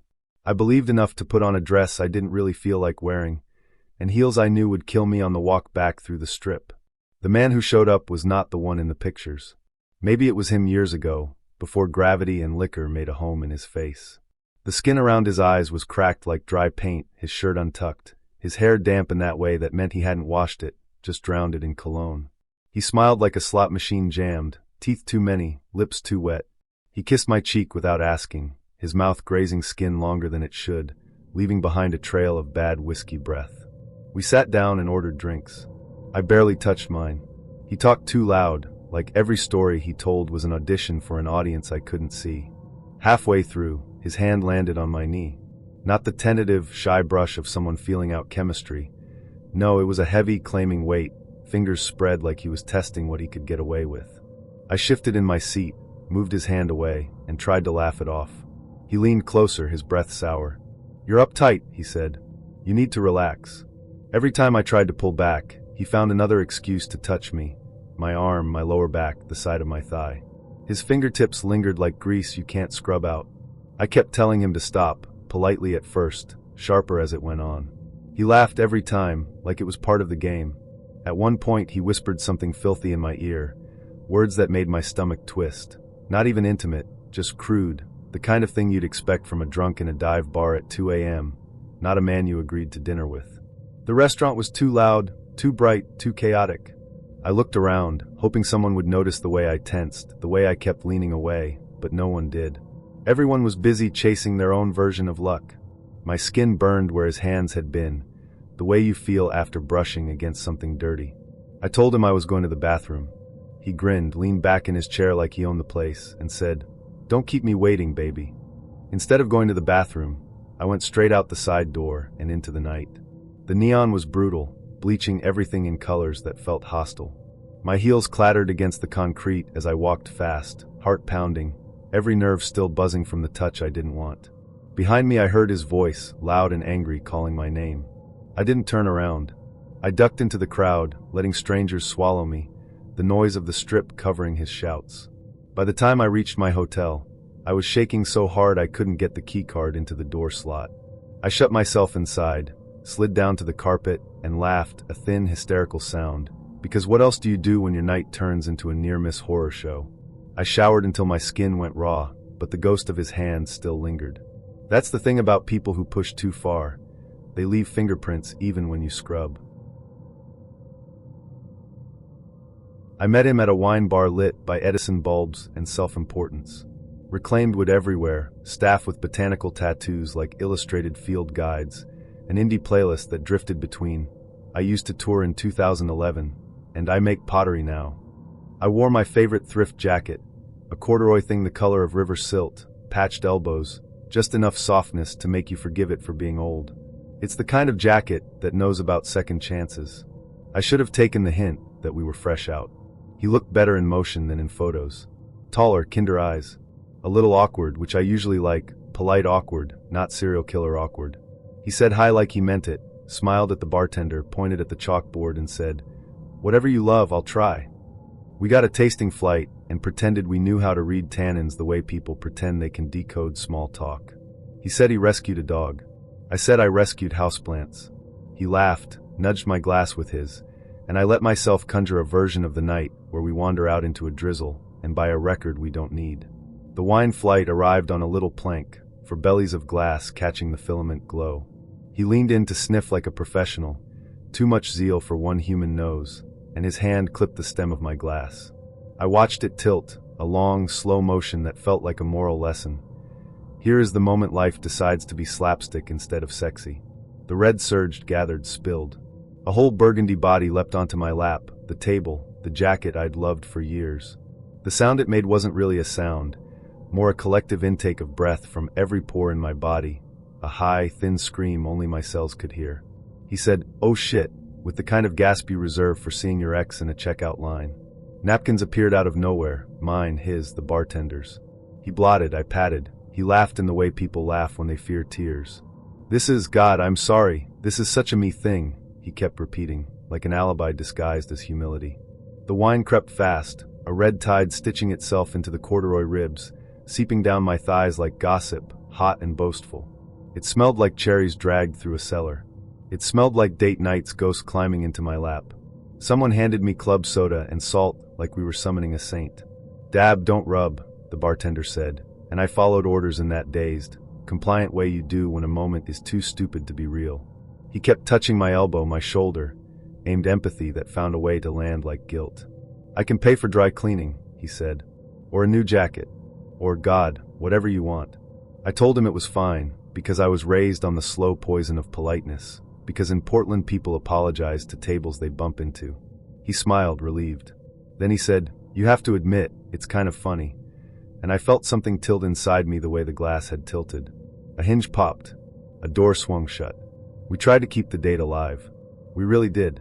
He ordered another glass and a white. So it's safer. Like wine is a wild animal we could domesticate with color theory. He told me about his startup, something about community and ethical sourcing and makers, the nouns bending toward each other like they were tired of standing alone. I listened and nodded while the wet cold gripped my thighs. The jacket clung to me, tacky at the seams, sticky when I moved, as if the wine were a hand smoothing my sleeve, claiming me. I could feel it wicking outward, darkening, mapping my body. People glanced in, then away. If you've ever had an entire room pretend you don't exist because embarrassment is contagious, you know the way invisibility can burn. He asked, "Are you mad?" and smiled like a child peeking to see if the teacher's still watching. I said, "No, because that's what you say when yes would embarrass everyone." He leaned back, relief pouring off him, and told me about a film he almost made, a van he almost bought, a life he was almost living. He kept hitting almost with the pride of someone who's convinced almost is a flex. The wine stain was a map of suddenness.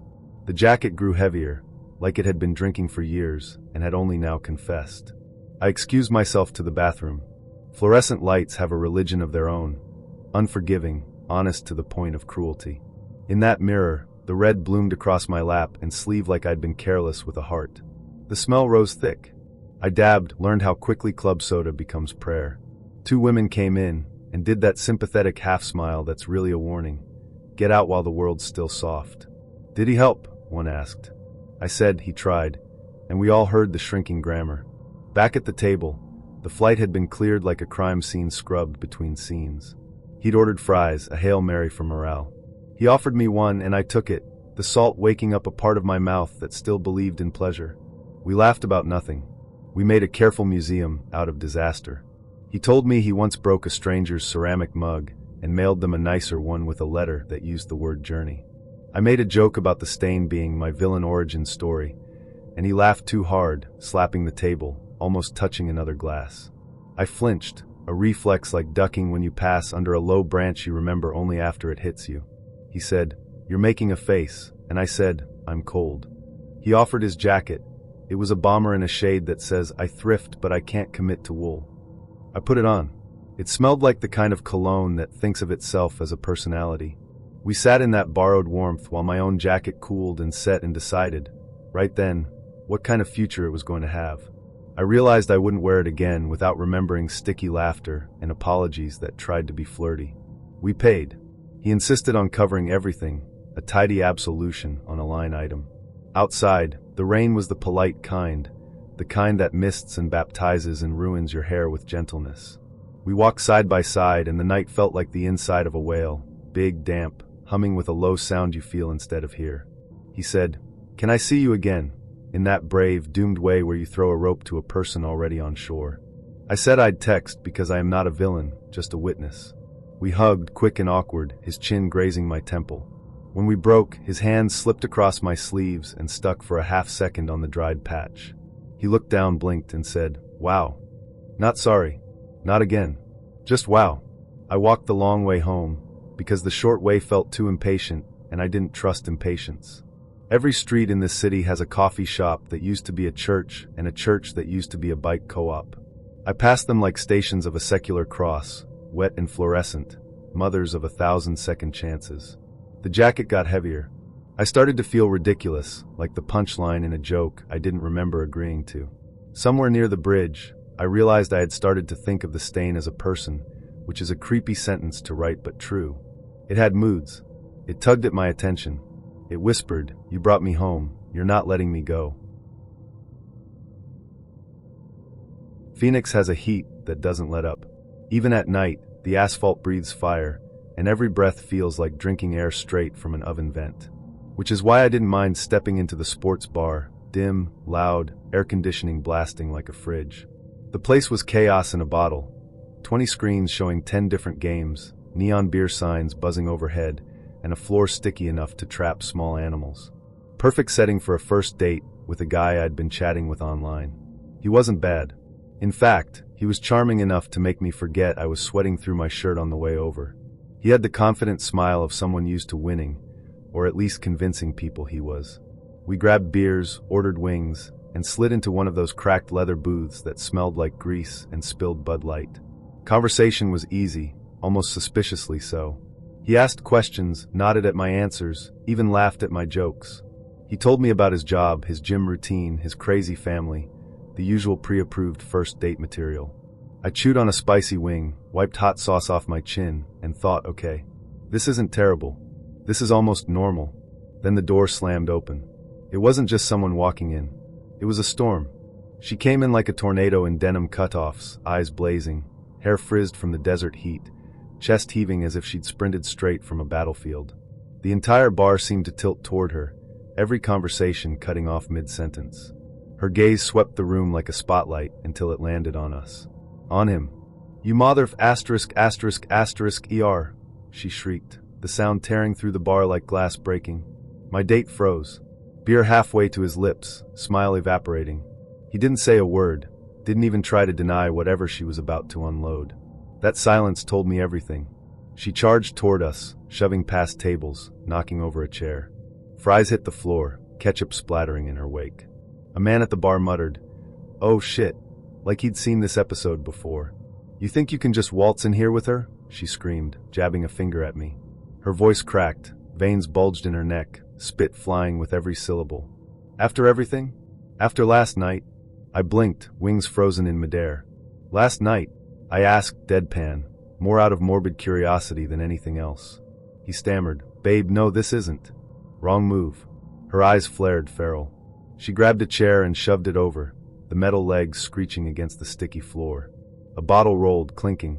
The room went deathly still except for the drone of ESPN highlights echoing from a dozen TVs.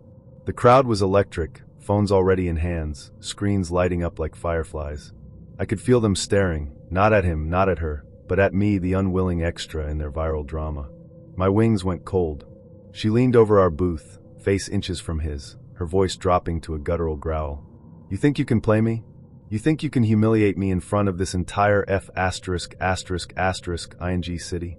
Her breath was hot, sour with tequila. "I'll rip you apart." The bartender shouted for someone to call the cops. A man in a Cardinals jersey edged closer, maybe to intervene, maybe to record a better angle. My date sat frozen, eyes wide, like a child caught with his hand in the cookie jar. And me? I just watched. Detached. Dry amusement buzzing in my chest. This wasn't my chaos. I was just the prop. The stage set for someone else's implosion. She shoved him in the chest. Beer sloshed onto his shirt. He sputtered, raised his hands in surrender, stammering something about how she didn't understand. The crowd murmured like an audience at a theater show, waiting for the climax. Her scream rose higher, voice shredding, eyes glinting with something almost inhuman. She was pure feral energy, untamed, unpredictable. For one moment, I thought she might actually lunge across the table and claw his face off. The silence of the bar was thick, suffocating. Even the TVs seemed quieter, their commentary an eerie whisper beneath her rage. Then the sirens wailed outside. 2 cops stormed in, splitting the crowd, shouting commands. They pulled her back, hands gripping her arms as she thrashed, spitting, shrieking curses that rattled the glass windows. "He's mine. He's a liar. He'll rot in hell."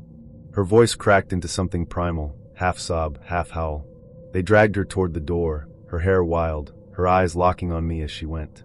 For one chilling second, her expression softened, almost pitying. Then she spat at the floor and laughed, high manic, echoing, before the desert swallowed her up. The cops followed. The crowd dispersed, buzzing, already uploading footage. My date sat trembling, shirt stained, wings untouched, eyes darting anywhere but at me. He muttered, "I can explain." I slid out of the booth, grabbed my bag, and said flatly, "Don't." I was on a date. Yep, me, the queen of "I'm never doing this again" dates, had said yes. And honestly, at first it was good. He was decent looking, had that LA bro look, clean sneakers, hair gelled like he took it seriously, but not too seriously. We grabbed iced coffees and strolled, talking about random stuff, favorite movies, dumb things on TikTok, even a little flirty banter. It was easy, light, Instagrammable. And then Venice happened. If you've been down that boardwalk, you know the performers. Jugglers, drummers on overturned buckets, magicians, guys balancing on ladders with fire. It's chaos, and half of them live off heckling the crowd. We were passing one of those setups, dude with a guitar, Hawaiian shirt, big straw hat, mic hooked to a crackly speaker. He spotted us instantly. "Oh, look at this couple," he shouted into the mic, pointing straight at us. The crowd laughed, phones already pointing. My stomach dropped. I hate being dragged into street acts, but my date? He puffed up his chest like it was free press. He smiled, tightened his arm around me, and gave the crowd a thumbs up. The performer leaned into it. "Man, you must really love her if you let her out here with you. She could do way better." The crowd roared. I laughed nervously, trying to wave it off. My date didn't. His smile twitched. The performer kept going, strumming nonsense chords. "Look at this guy.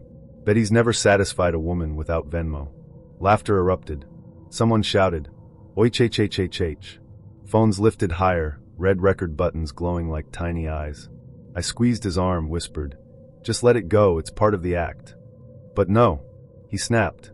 "Shut the F*** up," he yelled, voice cracking through the crowd. Heads whipped around. The performer's grin widened, sensing blood. "Oh, we got a hot head," he crowed, fanning himself theatrically. "Careful, ladies and gentlemen, this man's ego is about to explode bigger than his biceps." The crowd howled. My date's face went crimson. He shoved past a kid holding a skateboard, stepping closer to the performer. His chest puffed, fists balled at his sides. "You think you're funny? Say that again without a mic." Phones filmed from every angle. A circle formed around us, strangers closing in, waiting like vultures for a viral moment. My skin prickled with humiliation. I wanted to disappear, to sink into the boardwalk cracks. The performer leaned forward, guitar hanging loose. "Oh, tough guy. Look at this. He's ready to fight a man with a ukulele. Bro, you can't even handle Starbucks foam. How you gonna handle me?" The crowd screamed with laughter. My date lunged forward, shouting curses I won't repeat, veins popping in his neck. His spit actually flew across the mic stand. A group of teenagers chanted, "World star! World star!" like it was the 90s again. I stood frozen, iced coffee sweating in my hand, heart thudding. The performer strummed nonsense chords between insults, punctuating each jab like it was a punchline. "Ladies, if you're single, grab this man quick. Clearly he's got no problem finishing early. Just look at his patience level." The laughter turned cruel. It wasn't comedy anymore. It was a mob, feeding off his humiliation. And he couldn't stop. He screamed back, voice breaking, every word digging him deeper. The performer was too sharp, too fast, spinning every insult into something darker, something permanent. And the worst part, the phones. Everywhere I turned, glowing screens caught every second, every angle, faces grinning behind the glass. I knew deep in my gut, this would live forever. A viral fail video. My date screaming, the performer roasting him alive, me caught in the frame looking horrified. Strangers' laughter would loop endlessly online, and I'd be the unwilling co-star. I couldn't breathe. The circle felt suffocating, like the crowd itself was closing in, waiting for blood. My date shouted one last time, voice hoarse, pointing at the performer like he was ready to swing. Security started moving through the crowd. People booed, cheered, filmed. And me? I slipped away. I always tell people, Atlanta's got a rhythm. It's in the food, it's in the streets, it's in the way people talk. There's this hum, this energy, even when you're sitting at some hole-in-the-wall spot with a plate of collard greens in front of you, you can feel it. That's why I agreed to this date in the first place. A good man, good food, good vibes. I was ready. Now, I should have known the devil was clocking in the second I walked into that soul food joint. You ever step into a place and the smell just hugs you? Fried chicken grease, mac and cheese bubbling hot, cornbread so sweet you know your grandma would slap you for seconds. That was the spot. Packed but cozy. Music playing, Otis Redding sliding into Outcast, bass thumping just right. I felt like the main character.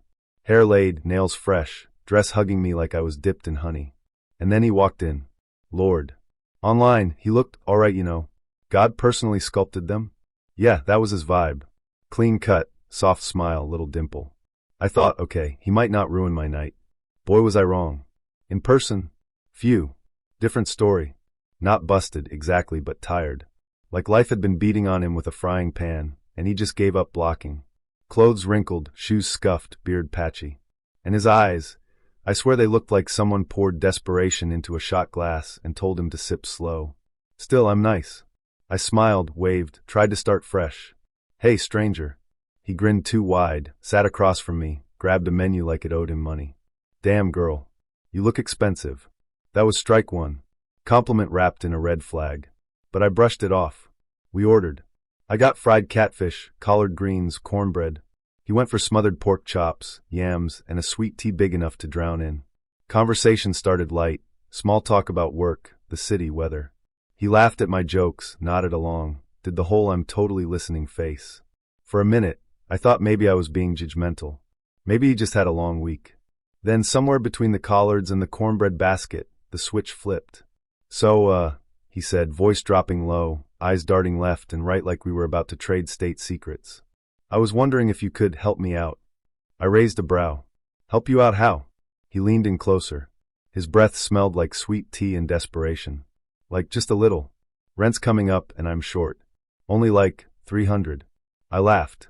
Out loud. Couldn't help it. Boy, what? You asking me for rent money on the first date? He didn't laugh. He didn't even smile. His face went hard, jaw tightening. I'm serious. I blinked. So am I. He sat back, crossed his arms, stared at me like I was the problem. You think this shit is funny? I came all the way out here, spent my time, my gas, my energy to meet you.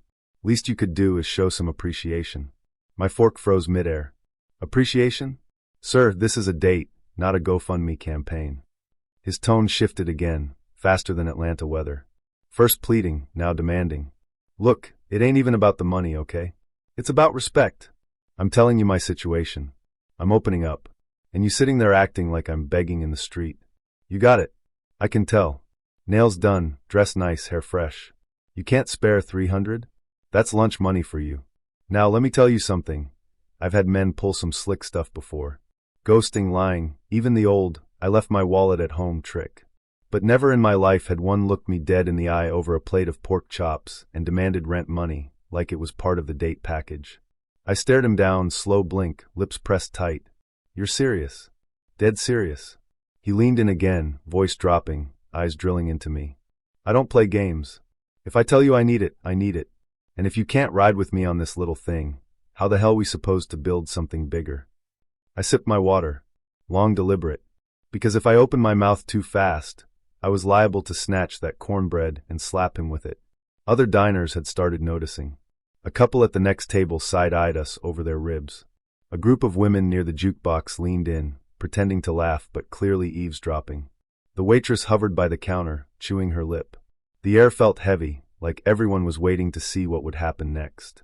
I set the glass down, smiled sweet as pie. Baby, the only thing you building tonight is a scene.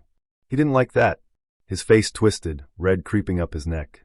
His voice rose, sharp, cutting through the music. You think you're better than me? Sitting there all high and mighty? Like you don't got cash to spare? I know your type. Y'all love wasting men's time. Leading us on, stringing us along, then laughing in our face when we ask for something real. Something real? I snapped. Asking for rent money after catfish photos is not real. That's a scam, baby. That's amateur hour. A few people chuckled under their breath. He heard it. He whipped around, glaring at the room like everyone was guilty. Then he turned back to me, eyes sharp, voice low but dripping venom. You owe me. And that, right there, was the moment it got creepy. The way he said it. Not like a joke. Not like a plea. Like a debt collector. Like I had signed a contract in blood by agreeing to fried catfish. You owe me for showing up, he hissed. You owe me for sitting here, letting me order, giving you my time. Time is money, sweetheart. And you owe me. My stomach flipped. The room went cold. Every eye was on us now. I grabbed my purse, pulled out a 20, slapped it on the table. That's for my food. I don't owe you shit else. He shot up out of the booth so fast the table rattled, sweet tea sloshing over the rim. His voice exploded across the restaurant. Bitch! You think you can walk out on me? You think you can disrespect me like this? Phones came out. Screens glowed. People recording, waiting, hungry for drama. The waitress whispered something into the phone, probably calling the manager, or maybe even the cops. My heart was pounding so loud I could hear it in my ears. I stood, chin high, voice steady even though my knees shook. You don't deserve a girlfriend. You deserve a GoFundMe. Gasps. Laughter. A couple claps. He roared, face twisted, eyes wild. You'll regret this. You'll regret ever meeting me. I walked out, hips swinging, not looking back, even though my whole body screamed to run. The Atlanta night air hit me hot and heavy, but it was cleaner than the mess inside. I kept walking, heels clicking against the pavement, his shouts muffled behind the door. And here's the truth. It wasn't just embarrassing. It was menacing. The way his eyes shifted from begging to demanding. The way his voice dripped with entitlement, like I'd signed up to bankroll his life just by sitting down. That wasn't a date. That was a trap. So yeah, lesson learned. If a man ever leans across collard greens and says, help me with rent, the only thing you should be helping yourself to is the exit. Because the only thing he deserved that night was a donation link and a block button. Welcome to the disaster zone that was my catfish date in Cleveland. It started normal. It always does, right? You swipe, you match, you chat. He looked good in his pictures. Youngish, mid-20s, sharp haircut, button-down shirts, kind of that generic but hot vibe that screams, I take gym selfies but still go to brunch with my mom. His bio said something about liking live music, hiking, and good conversation. Fine. Harmless. We exchanged a couple of messages. He was a little cocky, but I let it slide. We agreed to meet at this chain restaurant. Think bright fluorescent lighting, sticky booths, cheap laminated menus. The kind of place where half the customers are families with cranky kids, and the other half are office dudes drinking light beer like it's liquid gold. Not my dream date spot, but neutral. Public. Safe. Safe. Huh. I got there first, ordered a water, checked my reflection in the greasy window like 5 times. I wasn't excited, but I was hopeful. You know that weird middle ground where you're like, maybe this won't suck. Maybe this one will be okay. And then he walked in. Except it wasn't him. Not the guy from the photos. Not even close. This man, this stranger, was easily twice the age of the guy I thought I was meeting. Late 40s? Maybe 50.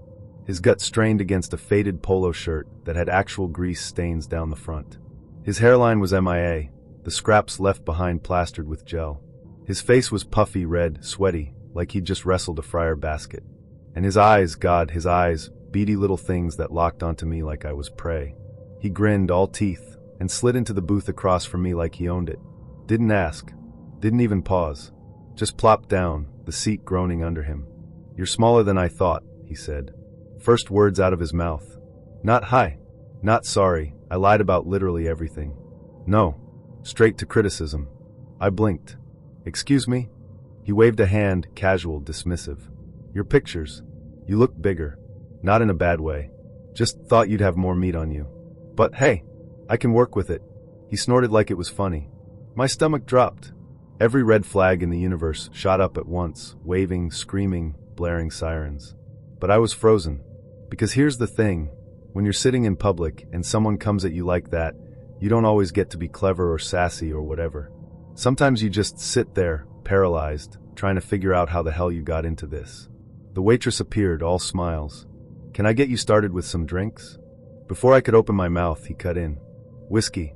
Double. And she'll have a Coke. She looks like a Coke girl. I snapped out of it. I'll order for myself, thanks. Water. With lemon. I stared straight at the waitress, and she gave me this tiny flicker of a look, like she already knew this was bad. He chuckled. Feisty. I like that. Nope. No. Abort mission. But I didn't move. Not yet. Because part of me thought maybe I was overreacting. Maybe he was just socially weird. Maybe I could tough it out for 20 minutes and bail. Spoiler. I was not overreacting. He leaned back, smirk tugging at his lips. You don't look like your pictures. My head snapped up. Neither do you. That wiped the smirk off for half a second. But then he leaned forward, elbows on the sticky table, eyes boring into mine. So what? You disappointed? Thought you were meeting some young stud? Surprise. Life's full of disappointments. You'll live. I wanted to walk out right then. I should have walked out right then. But my legs were lead, my heart was jackhammering, and every eye in that restaurant felt like it was on us. People noticed, I could tell. But nobody said a damn thing. He threw back half the whiskey when it came, slammed the glass down so hard the ice clinked. So let's cut the crap. You're here, I'm here. We could at least have a little fun. I've had a shit week, and I'm not paying for dinner unless I get something out of it. My skin crawled. What do you mean by that? He grinned, slow and slimy. Don't play dumb. You know what I mean. I didn't come out here for your sparkling conversation. His eyes dragged down my body and back up again, deliberate, invasive. You're a warm body. That's all. I froze. Couldn't move. Couldn't breathe. He wasn't just awkward. He wasn't just rude. He was hostile. Predatory. You're disgusting, I said finally, voice flat. That did it. His smile twisted, curdled into something mean. His voice dropped, sharp, acidic. No, sweetheart. You're the liar. You're the fraud. Those pictures you posted? Filters. Angles. Tricks. Don't act like you're innocent. Everyone lies online. At least I showed up. I was gripping my hands under the table, so tight my nails dug into my palms.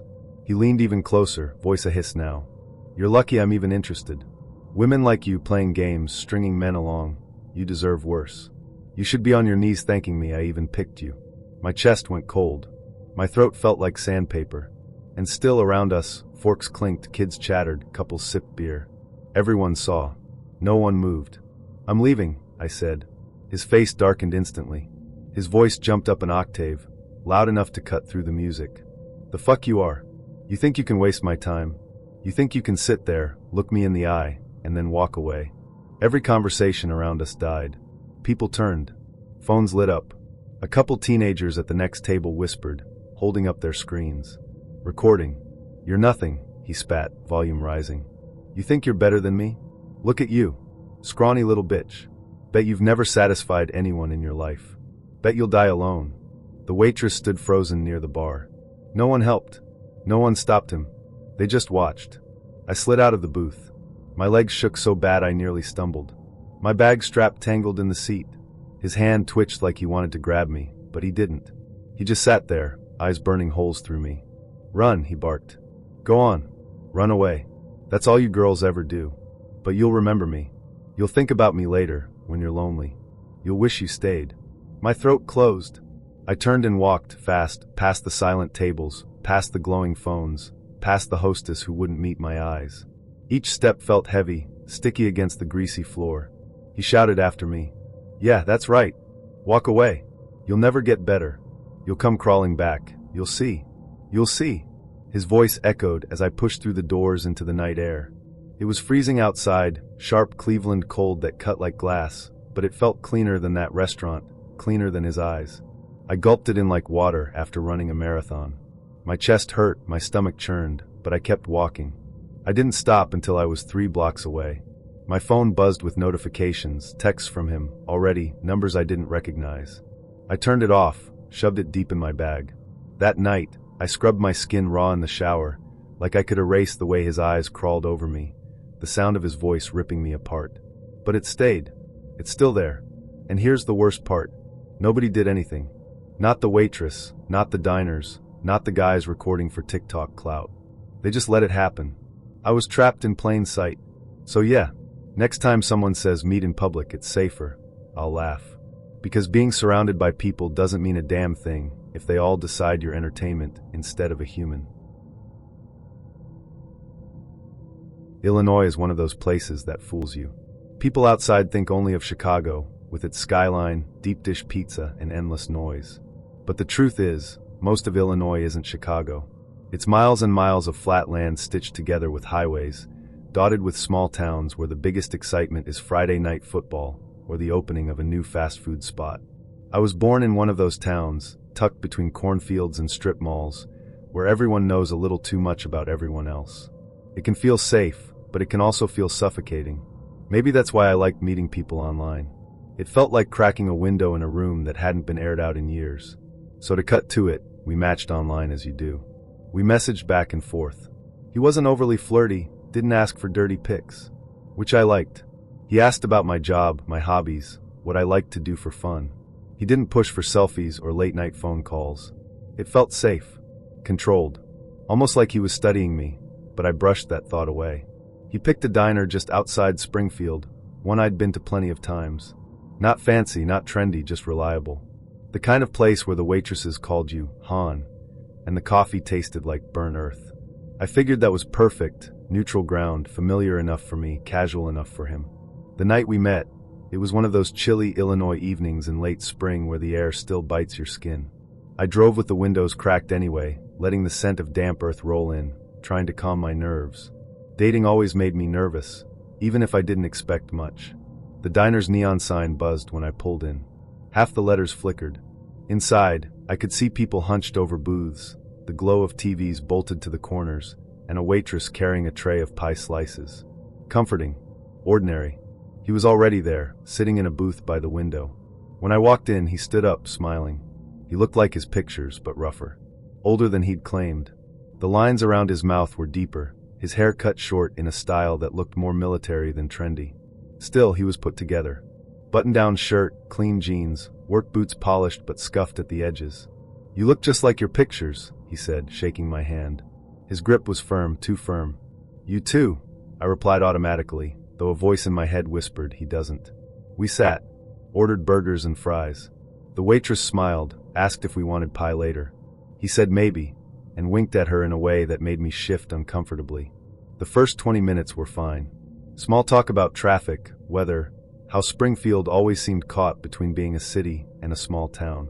He laughed at my sarcastic jokes, nodded when I told him about my job, asked polite questions. But something about his eyes bothered me. They didn't soften when he smiled. They stayed sharp, watchful, like he was cataloging everything I said. Then, halfway through my burger, he leaned forward. "So," he said casually, "you used to date a guy named Derek, right?" I froze. A fry slipped from my fingers, landing on the plate with a soft thud. "Excuse me?" "Derek. Tall, dark hair, kind of lanky. Worked construction. You dated him, didn't you?" His tone was light, almost playful, but his eyes locked onto mine with unsettling intensity. My stomach tightened. "Yeah, years ago. How do you know that?" He shrugged. "Small towns. People talk. I just heard it somewhere." The explanation was weak, but I let it slide for a second, telling myself maybe he really had heard something through a friend of a friend. In Illinois, connections ran deep and weird. But then he kept going. "So when's the last time you talked to him?" I frowned. "Years ago. We broke up. Haven't spoken since." "Where's he living now?" I shook my head. "I wouldn't know. Still hanging around with that crew from Joliet?" I stared at him. "How would I know that?" He chuckled. "Just curious. You never wonder what he's up to?" "No. Why would I?" He smiled again, but it was too tight, too forced. He picked up a fry, twirled it between his fingers like he had all the time in the world. "Sometimes it's good to know what kind of people we've been close to. You never know what they might be involved in." The way he said, "involved," made my skin crawl. Over the next half hour, he peppered me with more questions. About Derek. About Derek's family. About Derek's friends. About whether Derek ever mentioned money problems, or legal trouble, or people he owed things to. At first, I thought maybe it was jealousy. Like he was insecure and fishing for reassurance that my ex was out of the picture. But the way he asked, sharp, precise, like each question had been written down in advance, it didn't feel like jealousy. It felt like an interrogation. I laughed it off, trying to change the subject. "What is this, 20 questions? You got a grudge against the guy or something?" His jaw tightened. "Just curious." By then, I was uncomfortable. Derek wasn't someone I liked talking about. He wasn't dangerous when we were together, not really, but he had a temper. He drank too much. He disappeared sometimes, made excuses I didn't believe. When I ended it, he didn't fight. He just left. That was years ago. He was a ghost. Why the hell was this man so obsessed with him? By the time dessert came, I knew something was off. He wasn't here for me. Not really. Every road he paved in conversation circled back to Derek. Where he was. Who he knew. What I remembered. Finally, I snapped. Why do you care so much about my ex? He froze. Just for a second. Then he smiled, but it didn't touch his eyes. Just making conversation. No, you're digging. You've asked more about him than you've asked about me. His smile twitched. Well, maybe I like knowing what I'm getting into. Don't want to find out you're still hung up on some loser. I leaned back, arms crossed. I haven't seen Derek in years. Whatever he's up to, it's got nothing to do with me. So maybe stop asking about him. His expression hardened. The charm drained away. You're awfully defensive. No, I'm annoyed, I shot back.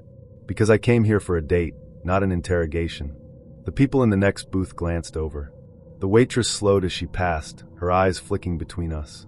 The hum of the diner seemed to fade, like the whole room was waiting for what came next. And that's when his mask slipped. His smile vanished completely. His eyes went cold, mouth twisting into something ugly. His voice rose, sharp and angry. You think I don't know? You think I don't see through this? You know where he is. You know what he's done. And you're covering for him. The words hit me like a slap. My chest tightened. My fork clattered onto the plate. What the hell are you talking about? He leaned across the table, fist slamming down, rattling the salt and pepper shakers. His eyes burned into mine. Don't play dumb with me. The diner went silent. Conversation stopped. Forks hovered in midair. All around us, people stared. And in that moment, my stomach dropped with the realization. This wasn't just a bad date. This was something else. The diner went silent.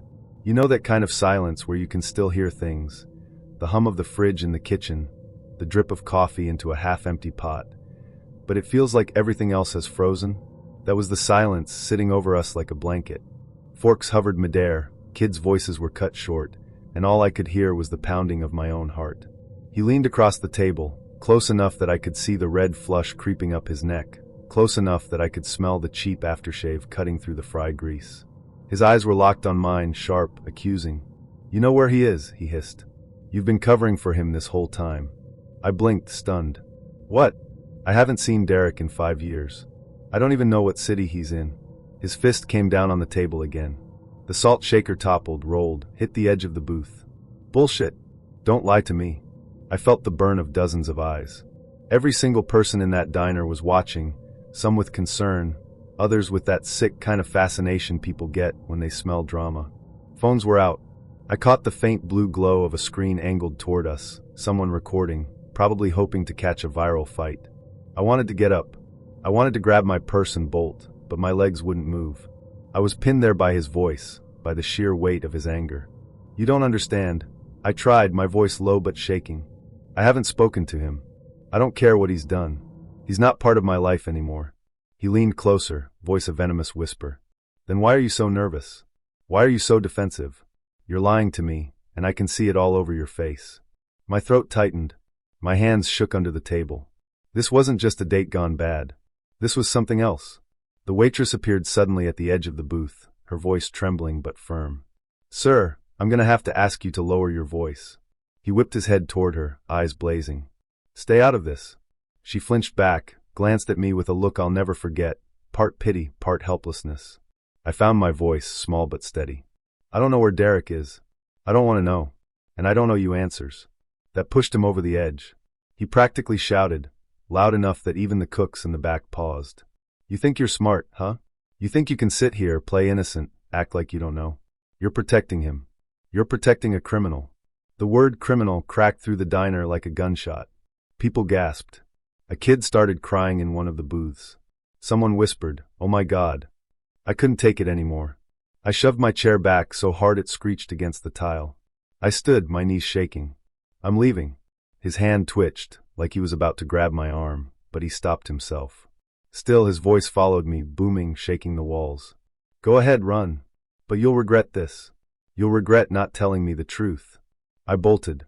Out the door, past the flickering neon, into the cool Illinois night air. The sky was heavy with clouds, the kind that pressed down like a lid. I sucked in a lungful of damp air, trying to calm the shaking in my chest. My heart pounded so hard I thought I'd pass out. I made it to my car, slammed the door, locked it, sat there gripping the steering wheel like it was a lifeline. Through the diner windows, I could see the glow of phones, people still watching, still recording. His voice echoed faintly, muffled by glass, but I could still feel it vibrating in my bones. I drove home on autopilot.